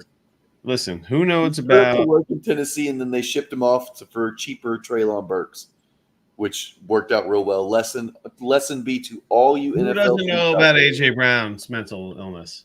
Somebody chime in the chat that knows about AJ Brown's mental illness. This guy's trying to make AJ Brown into he's a big conspiracy guy. Oh man, roasting. Yeah, there you go. There's a conspiracy guy roasting AJ Brown. No, AJ Brown is not Antonio Brown. It's two different guys. You might be confused, Larry. 228. Yeah. I mean, Pitts had a shit season last year. He did. He was also hurt. So there's that. It's tough, man. I don't know. I might have to sleep on this one. Yeah. Cousin? And Pitts had a shit season, banged up, and playing with fucking Desmond Ridder. Right. Jax is begging me not to take this deal. Yeah. Dynasty Jax. Come on. Hey, all right. You know what this says to the roasts? Come on, man. A little sweetener. Come on. Mix, throw a little something on top, baby. Come on. Dynasty roast. Dynasty roast doesn't believe the Illuminati was real? No. He's saying AJ Brown doesn't believe in. Oh, there you go. See, that's it. I thought it was like more to him being a weird, like, I thought he got I don't know. I thought there was more to AJ Brown being a weird, like a somewhat of a head case. No, he's never walked out on a team or anything like that. He's that dude. He played football, man. He's white. Yeah, whatever. All right, whatever. Sugar is stored on the counter. I don't know what that means. Yes. All right. Let's go to another position group. You have running backs and quarterbacks, Larry. All right, let's do quarterbacks. Quarterbacks. I got 3 of them for you. We're going to compare the 3, and one of them is going to make you so happy. You ready? Sure. All right. First one is T-Law. Yeah. 17.3 points a game. Right. My threshold for this was 18 and 25 instead of 12 and 20. So 18 means a solid starter. 25 means, a potential, difference maker in your lineup. He was over 18 points in 7 games, 44% of his starts last year. Okay. And over 25 3 times. So pretty good. Tua, 16.7 points a game. He was over 18 7 times, and same percentage, and over 25 just twice. So neither of them were over 25 much. All right, you ready for the last one? Yeah. Baker. Yeah. Same points per game, 16.7 as Tua. Over 18, 9 out of 17 times. So he had 2 more usable weeks than Tua and T-Law. But he only had 1 over 25. So he doesn't have that ceiling. He doesn't have that blow up. Right. But on a week-to-week basis, he's startable. I mean, he's more startable last year than those 2 guys. Tua. Baker was. Baker more than Tua. Yeah, Baker. Yeah. How you feeling about that little piece of information? I've always been the Baker guy, man. I know. I told you it would make you happy. I have a Baker jersey with the Browns. Maybe I'll give that away. Your Chinese knockoff, yeah. Yeah, of course. I love Baker Mayfield, and they have a solid team. It surprised me when I was looking at this and trying to figure out, these guys in the same kind of range. Now, you remember I told you I didn't want to go like old and young. I didn't want to put like a Russell Wilson in here or something like that. And then you Baker's did. 29, Tua and Eli are like 24, 25, something like that. Wow. So he's a little bit older, but certainly not enough to matter because he just signed a contract. Sure. So I mean, currently has more job security than Tua. If you're worried about Tua getting a contract, trade him to me. So what are you trying to say, Baker or Tua? Is that what you're talking right here? No, I'm just saying like you can get Baker for dirt ass cheap compared to those other 2. I like it. I like that idea. I like that I have Baker on most of my teams already. So right. He was usable more often. I have Baker in a lot of spots, but hey, if you're talking redraft, like Scott Fishbowl, QB2, Baker, solid QB2. No, he's a QB3. You think Baker's a QB3? Well, yeah, because I'm trying to win. I don't want a QB2 as my QB2. You don't want a solid QB2. No, because he's not a solid QB2. He's just another dude. In redraft, I want to shoot for the moon. Holy shit. You're talking about shooting. Look at this. He couldn't resist. So look at this. Steady. I can't believe I can't believe he didn't even text me about this. Steady Eddie made a deal in the Hogs League. He's in the league. Uh-huh. He traded Cousins and Amon-Ra St. Brown for Xavier Worthy, Justin Herbert, and a 25-second. Let's see here. Yeah, right here at 7:14 a.m. this morning. Herbert and Worthy or Cousins and Sungott in the Patriots. If you would just help him and get out of your daze, you could have seen that. We were talking about it because he had Stroud and Daniels, May, Penix, and then Cousins. I advised him against this deal. What say you? This is Cousins and Amon-Ra St. Brown or Worthy, Herbert, and a 25-second. I want Cousins and Sungott, but yeah, me too. You're getting Cousins, who's just a solid QB.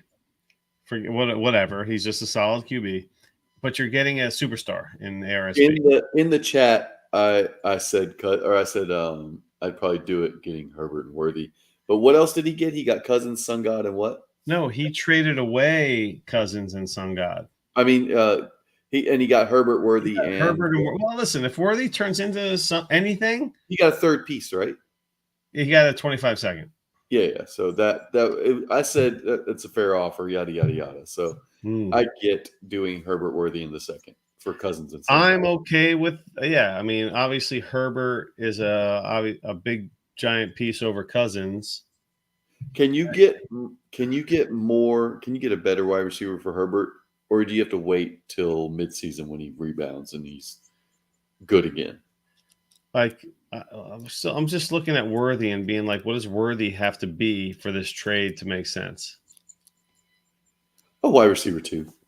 Yeah, he's got to be a wide receiver 2. This is dumping a Cousins that might not be in the league in 3 years. Right. But you're giving up a 24-year-old wide receiver who's but you're also getting top 5 wide receiver. Yeah, but you're also getting like a 25, 26-year-old quarterback. you know, Yes. who has a lead upside. But so this was my argument. When it was I went to Steady Eddie when he approached me, and I was like, "You have too many QBs." And I didn't say you have too many QBs. I said you don't need to make this deal because of the QBs. You don't need. He's got a great QB room in this league, and I'm going to tell you what it is in a second. I just told you: Stroud, Daniels, May, Penix, and Herbert. Yeah. That was my argument. He had like a legit QB room, so I was like, if you're gonna trade Cousins and ARSB, get like a legit piece back. You don't necessarily need the quarterback back because he's got QBs already. Yeah, he didn't need to upgrade Cousins by giving up ARSB. No, and I get that. That's completely. I'm on board with that thought process. But I think he might be able to move Herbert. He has Penix, but who the hell knows who with Penix is anybody? Like these quarterbacks are less than 50-50. So what you're saying is he needs a quarterback because every one of his other quarterbacks is a rookie. Daniels, May, Penix. Well, they're all 50-50. All right, maybe he's playing chess. I'm just playing checkers over here. You're right. But I mean, Daniels looks like the real deal. Is what I'm saying. Well, we were just bragging about Drake May. Fields looked like a real deal too. I was huge on Justin Fields. Well, Fields became the real deal. No, he didn't. He never became. You could have gotten Kyler Murray. You could have gotten anyone for Justin Fields. Yeah, I agree. But he never became the real deal. He put up a lot of fucking points, but he never became the real deal at quarterback.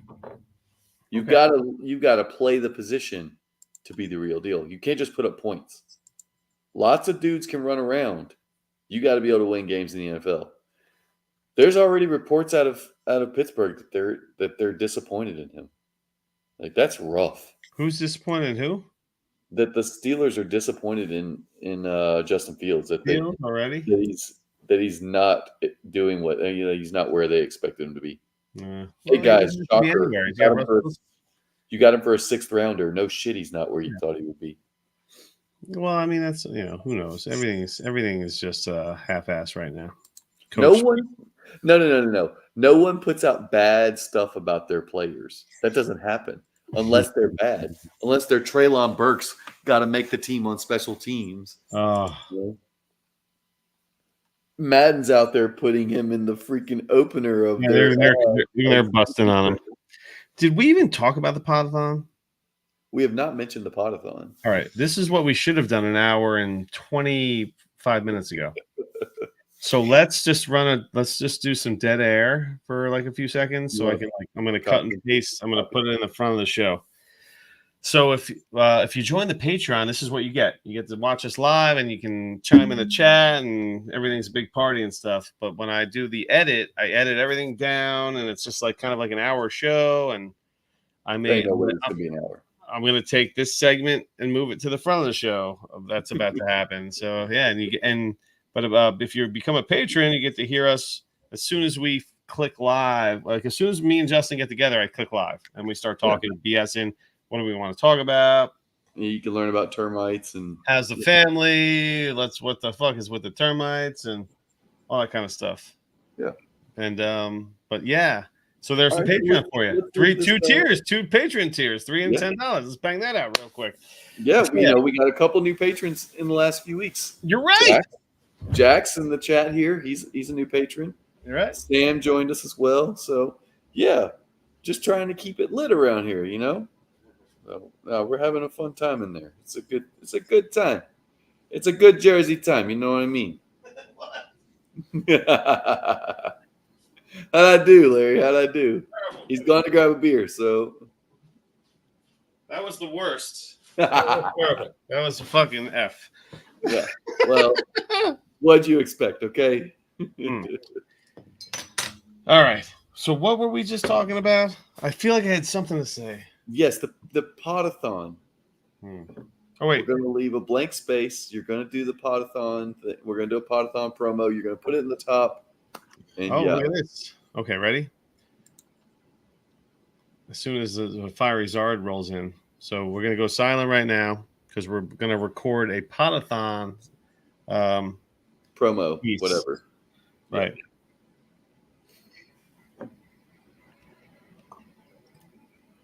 I should have made it a weed break, right? You take a weed break, but I don't even know why you didn't just come in with this. You drank a swig of beer, you had a spot there, and now you just talk some more instead of just coming in with the Podathon. Let's just break for like at least like a legit 10 seconds so I can spot it. Seconds. Let's You do should 10 go seconds. spot 3 seconds. It's do so 10. long.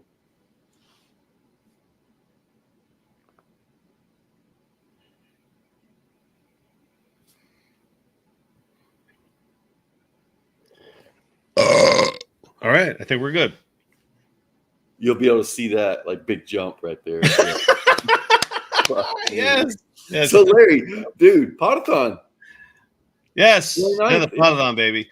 The Yes. Podathon, the schedule came out. Listen, I feel like we were on one of the only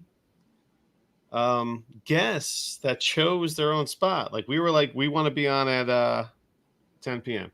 No, come on. They had a sign-up sheet, Larry. Well, no. You had to Right. fill out a form and stuff, but we told Sal where we wanted to be, and he penciled us in live on the show. That's true. We did. So They added D to my name again. I think it's just because Sal likes the D. So, hey now. So yeah. So we are going to be on at 10 p.m. Eastern on the 29th. The Podathon is the 29th and 30th. You can catch us after the kids go to bed. You can hang out with us for half an hour. Well, that's and only then catch the dummies after us. So, and Lindellians and Cooter Doodle before us. So we're just like right sandwiched in the middle of actual professionals. Your hot sauce, your favorite hot sauce, folks. There you go. Look at Fiery Zard bragging about his private parts right now. So put your little D away. Put your little D away. That thing is Larry might know now that he's hung out with you. Run DFF is his size queen. We all know this. Yeah, sorry. Come on, Zarty. He has to adjust himself right now. So, oh man, getting excited. So 10 p.m. on Saturday night, we'll be live on the Podathon. That's going to be on Fantasy Cares, and it's going to be on the YouTube Fantasy Cares page, and it's on somebody else's page, I think, or something.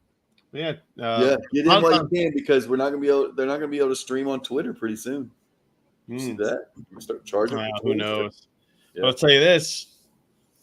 The Podathon is going to be from Jesus. When does it start? It's a huge undertaking. 8 a.m. Right? It's 8 a.m. on the 29th. Right, and runs to 8 p.m. on the runs to 8 p.m. on the 30th. 36 hours. The 29th is Saturday. This Saturday coming up. Yes. I'll drop this show. I'm going to drop the Scott Fish. I have the Scott Fish show. When him and Sal were both on, Sal couldn't wait to go to sleep, and then Scott hops on, so Sal was forced to hang out for another 45 minutes. So anyway, whatever. Scott Fish was on the show, which I'm going to drop tomorrow. So check out our show tomorrow with Scott Fish and Salito, who is the Podathon grand founder, whatever. Yeah, right. So. We are on the 29th on Saturday at 10 p.m. We're on right after Cooter Doodle and Lindellians, and right before the dummies. Yeah, who we have to have back on. That was my. I effed up that appearance by the tech. Yeah, in case anybody was wondering, a little bit of how the sausage is made. We had Zach scheduled, and Larry just ghosted us. Mm-hmm. Just one night, we're like, "Hey, are we recording a podcast?" And we didn't hear anything from Larry for a little while, and he's like, "Oh shit." Yeah, so. I totally missed that, and that was my bad. And in my defense, I don't have a defense, but if I did, I was really going to go to. If this is really going to be a trial where I was going to go to jail over it, I would have said, I don't know. I schedule most of the guests. It was just an awkward. I was weird. I wasn't paying attention. It's true. You do schedule most of the guests. I scheduled most of the guests, and this was a couple weeks out, and it I was stepped just out of my lane, and it really fucked with you. I get it. I don't know. I feel like Justin should have sent me a personal text and been like, "Where the f are you?" Because I would have made it if I. Yeah, I keep forgetting that you need a text sometimes instead of a group me. I don't. I have a real, my real phone. Yeah. Listen, we all know my life's I know everyone's life is a tsunami, but sometimes mine is always a tsunami. It seems. Let's leave a gap here. And we'll do the last section here, the running backs. Okay. We also, real quick, we have 2 Warrior Bowl spots to give away too. I don't think you really need to do anything to get a spot to be in the Warrior Bowl. If you want to be in the Warrior Bowl, reach out to Larry. You've got 2 spots. You could be. I'm in the Rocky Balboa division. It's on Sleeper. I know that's a big selling point.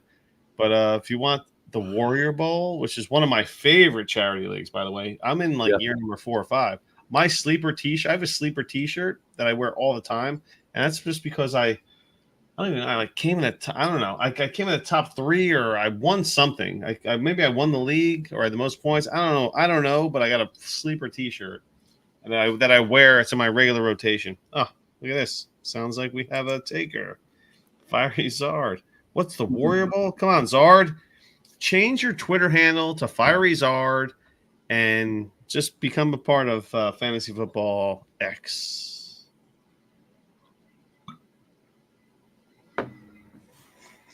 It's just another charity thing, Zard. Oh. It's another charity.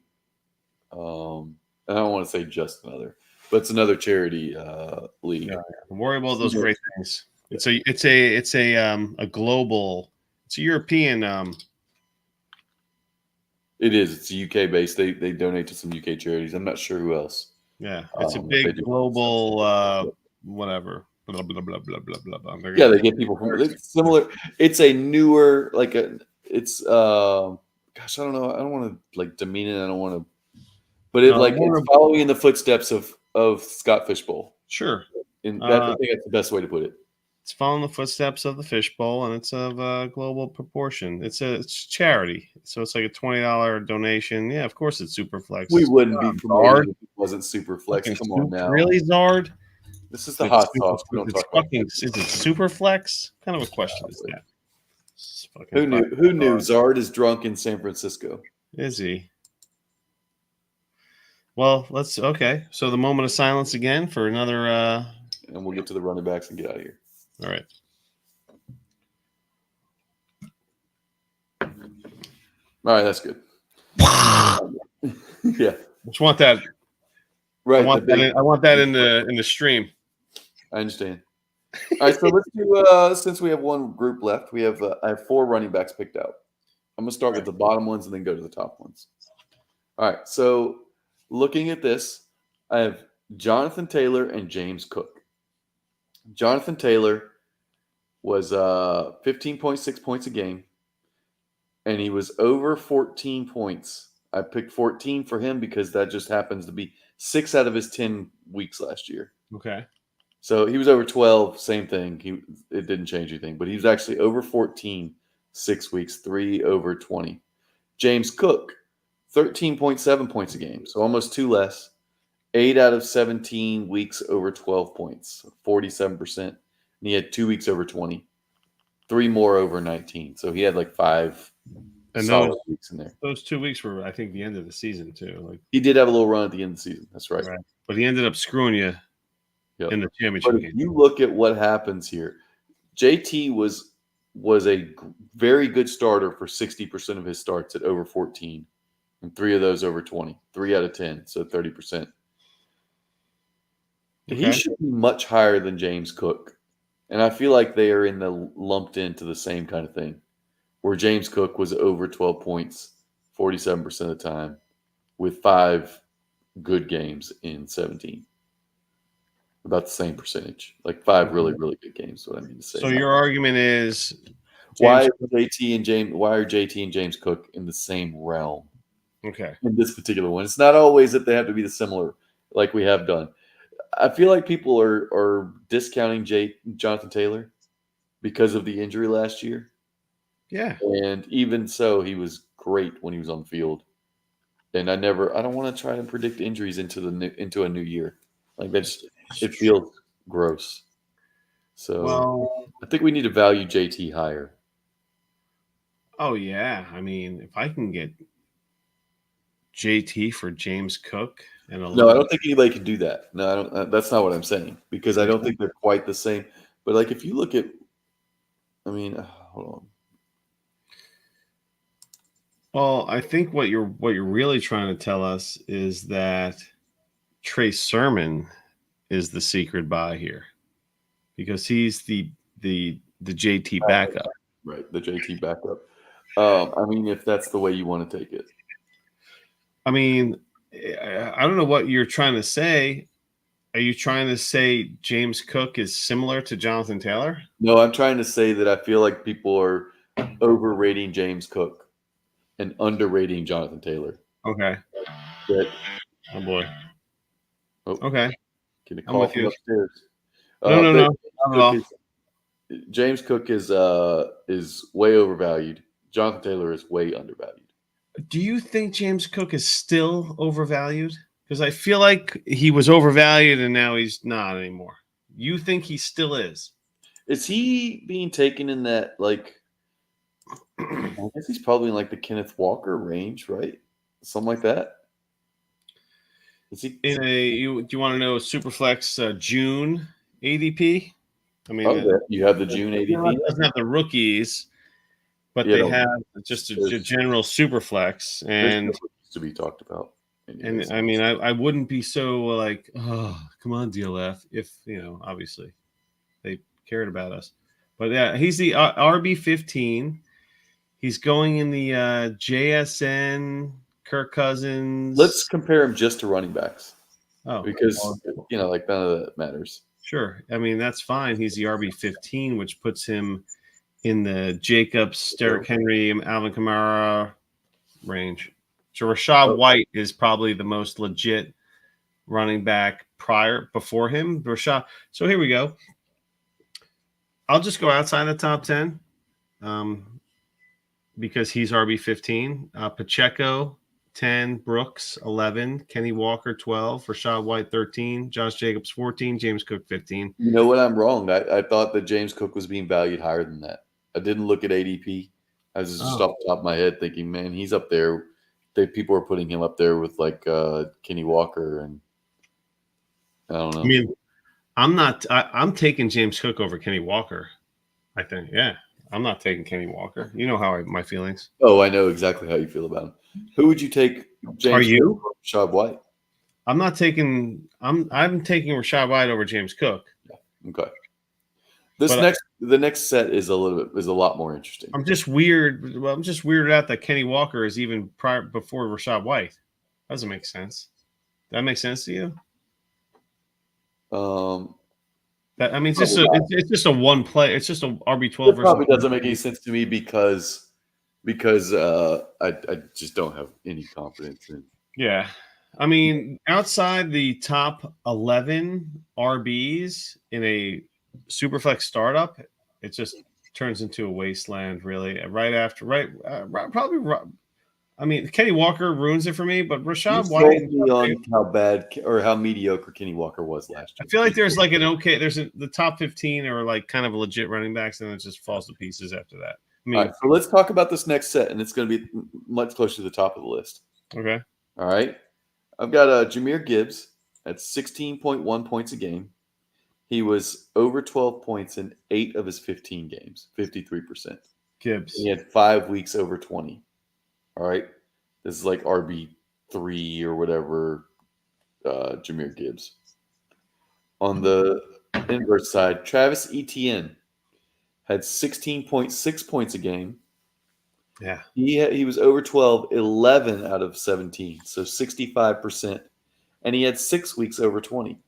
So he had more blow-up games. He was more consistent, scored more points than Gibbs, and Gibbs is consistently ranked higher than Travis Etienne.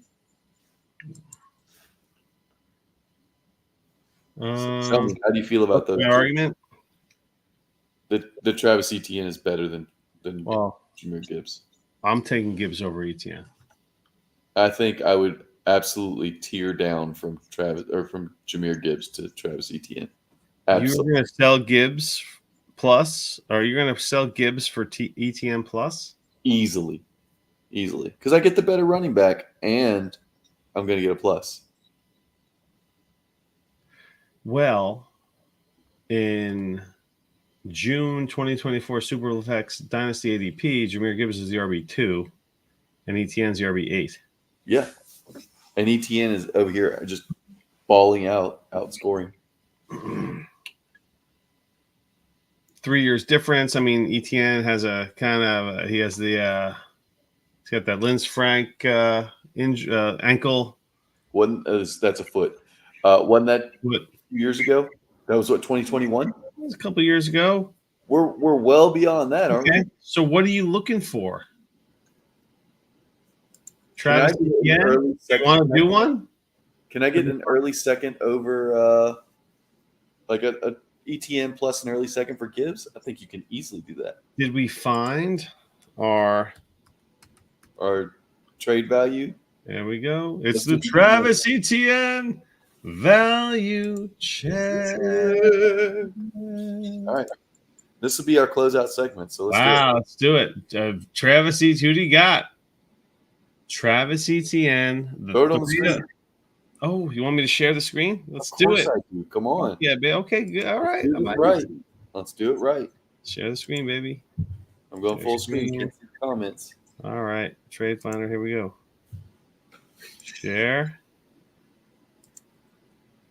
Boom. All right. Let me get the Jacks off of here. Boom. These people with they have a start 12 or a 12 team start 9, 26-man roster, and they have a 6th round in their rookie draft. Travis Etienne set up this. Now again, this is the Trade Finder. We use DLF's Trade Finder, which accounts for all the MFL trades made. I don't know if they've incorporated Sleeper yet, but it encapsulates all the MFL trades involving any specific player. You put in the parameters, whether it's 12, 14, 10, yada, yada, yada, yada, yada. I always go 12-team Superflex. Yeah, traditional. Give it I started to bag on this league, but then I realized it's Debbie. Because I was like, why do you have a sixth round rookie pick in a 12-team start 9 with 26 roster spots? But they must have like a taxi for Debbie or something like that. So you have one on this screen that you like? I like that one at the bottom. Travis Etienne or the 108. So we're talking like a quarterback. May, Brock Bowers, I'm taking the 108. Yeah, it's interesting. If I'm on the clock and I'm looking at, even if I'm competing, I think I'm taking the quarterback. Unless I'm drowning in quarterbacks. Unless I have you might not be getting a quarterback. It's this tier. So it's Odunze, Bowers, McCarthy, and May.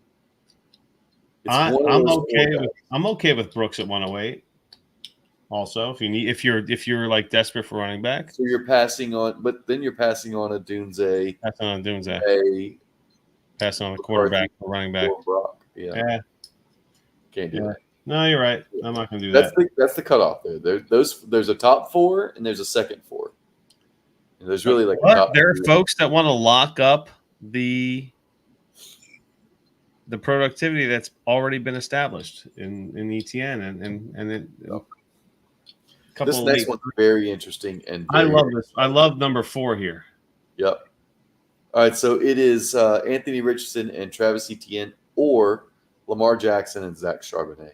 This is, look at the Etienne trades here. Like all of these trades are like, there's no like, they're all legit trades, but this one in particular, Richardson, Etienne, Lamar Jackson, Zach Charbonnet.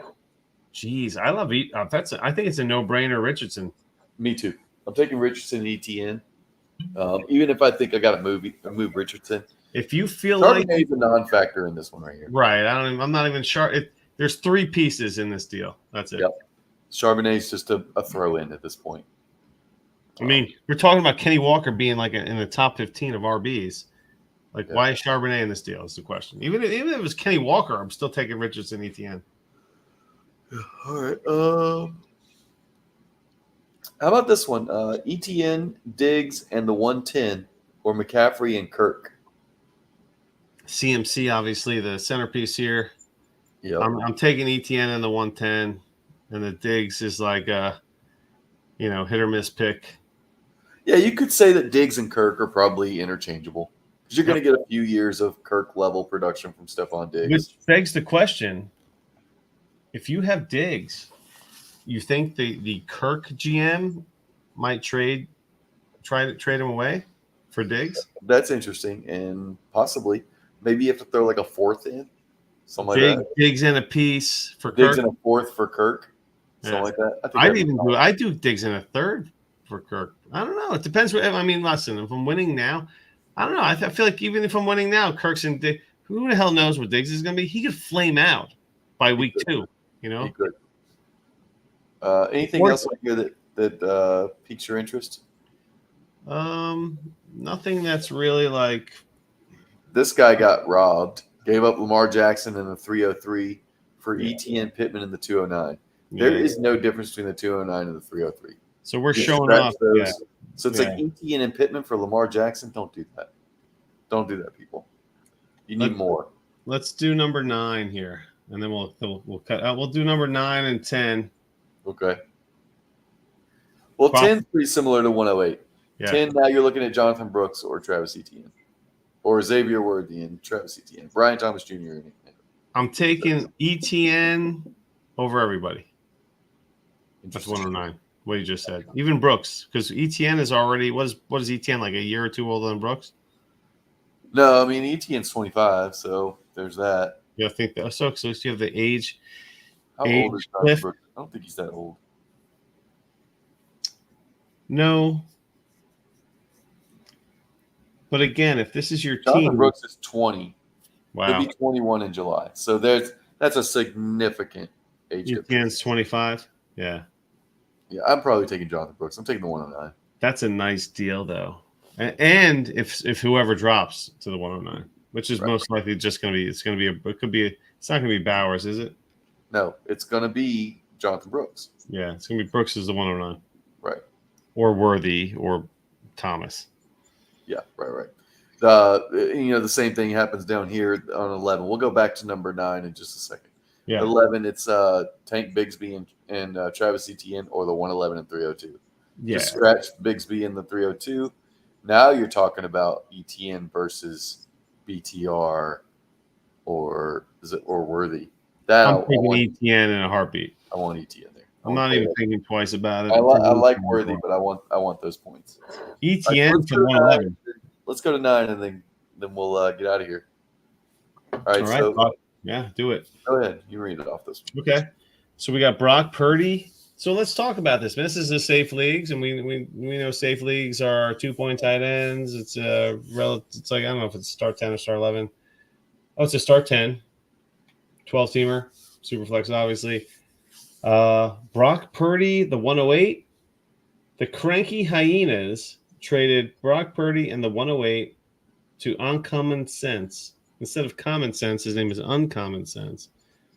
So the Cranky Hyenas traded Brock Purdy and the 108 to Uncommon Sense for Travis Etienne, the Devonta Smith, who was a big topic earlier, and the 25-second. Purdy, 108, Etienne, Devonta Smith, and a second. I want that Purdy and 108 side.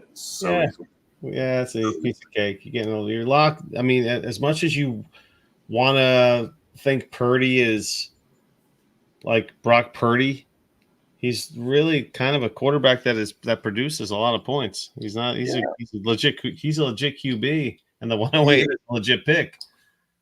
Yeah, that's too much. It's too much. Like I would trade Devontae Smith, or I would trade Travis Etienne for the 108, and then there's no way that I would take Devontae Smith and a second for Brock Purdy. No way. Yeah. Yep. Yeah, that just broke it down for us there. Of what we were just talking about, the 108 or Travis Etienne. No. Etienne and a second for Purdy, and Smith in the 108. I mean, you're trading the 108 for Devonta Smith. Yeah. I want Not Smith. happening. Where's the Smith cutoff, by the way, in rookie draft since It's higher than Travis Etienne. Since Ross was all about it earlier. It's above Odunze. I want Devontae Smith over Odunze. Do you? Yeah. Why wouldn't I? I don't think there's any chance that Odunze scores more points or is more valuable than Devontae Smith in next year, in a year from now. That's an interesting take. Well, he's how many wide receivers? Nobody's trading Devonta Smith. No one's trading the 108 for Devonta Smith, and when they're on the clock. I would do that all day. Well, unless Brock Bowers was there, then no chance. Well, yes. Pretend he's not there. Right. Then if Odunze is there, I'm doing that all day. I might if Drake May is there, I'm taking Drake May. If it's JJ McCarthy, I might trade it for Devontae Smith. Why wouldn't I? I might go get a 14.5, 15 point a game guy and rock and roll. Like, sounds good to me. I'm going to assume that I already have quarterbacks because I don't have any leagues where I'm struggling at quarterback. I don't do that. That's not the life I live, damn it.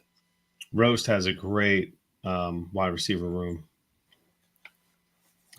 Yeah. So whatever. We can end things now. It's getting late. It is, but now you just teased us, so I want to hear what he has before we go. Oh. Well, he's got Ayuk. I'll say DJ Chark just because that's funny. But he has Justin Jefferson, CeeDee Lamb, Drake London, Devonta Smith. That's it. That was just a one.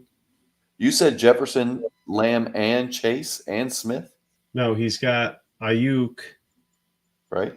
Jefferson, Lamb, London, Smith. Oh, London. Yeah, Jefferson, Lamb. Justin, he's got a nice Jefferson Lamb. Oh man! And he's looking for. He wants to add. What do you want from me? He just wants to add Pitts. To his. I mean, he's got. Which is funny because he's got Kincaid. He's got Ertz. He says so. He has Kincaid, and that's it. Maybe he feels about Kincaid like I do.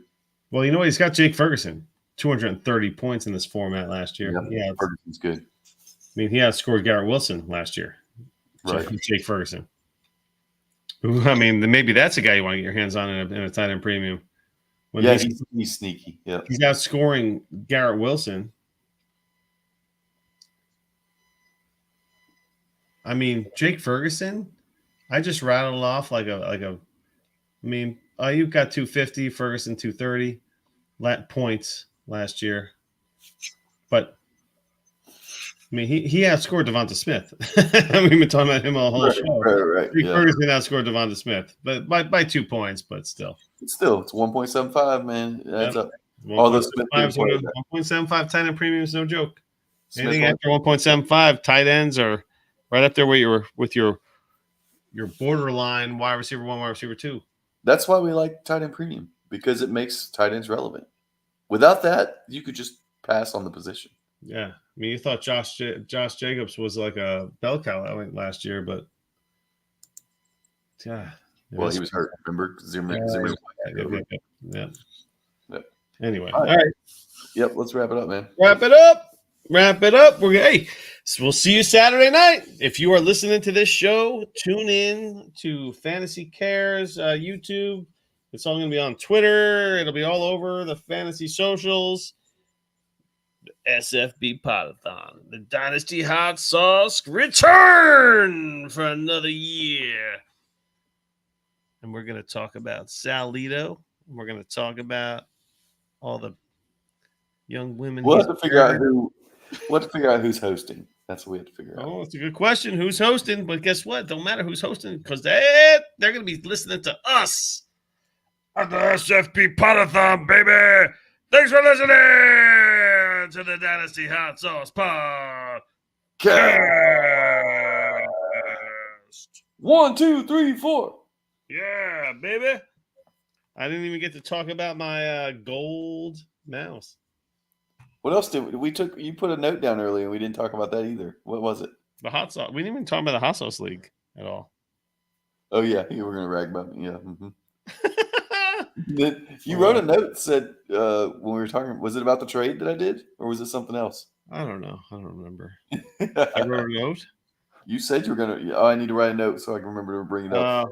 Yeah. And when you just said that, I was like, oh. I just had trade, Python, DDCL, hot sauce, Daddy-O's, and then I have game list written up there. I don't know what the hell that means.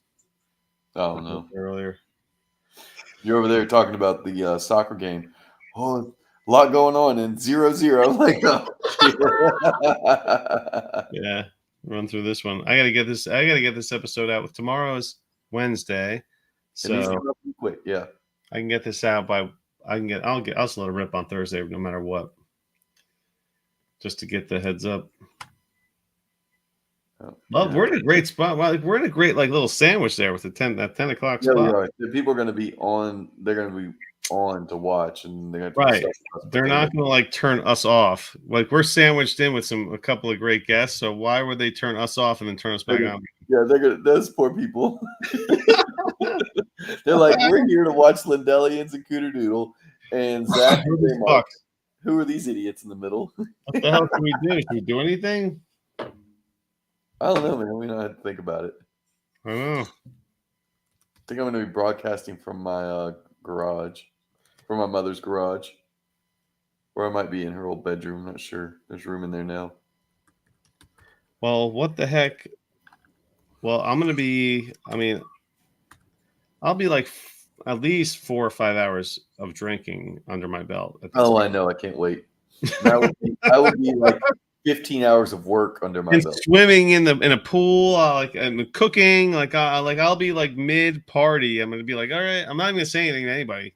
I'm not even telling anybody anything. I'm just gonna come downstairs and just fucking rip a show. I'm excited about it. It's gonna be a show. I can't wait. I have a fucking I have a headdress. I'm gonna wear a headdress. What? I have a headdress. Like an Indian headdress? Yeah. Native American headdress? I do. Oh gosh. Well shit, I gotta figure out if there's just wear some done. Just get all fuck it. 10 p.m. Oh yeah, I got a headdress. I got when my wife became the chief accounting officer for Christmas, I got her a headdress. She was the chief accounting officer at her company.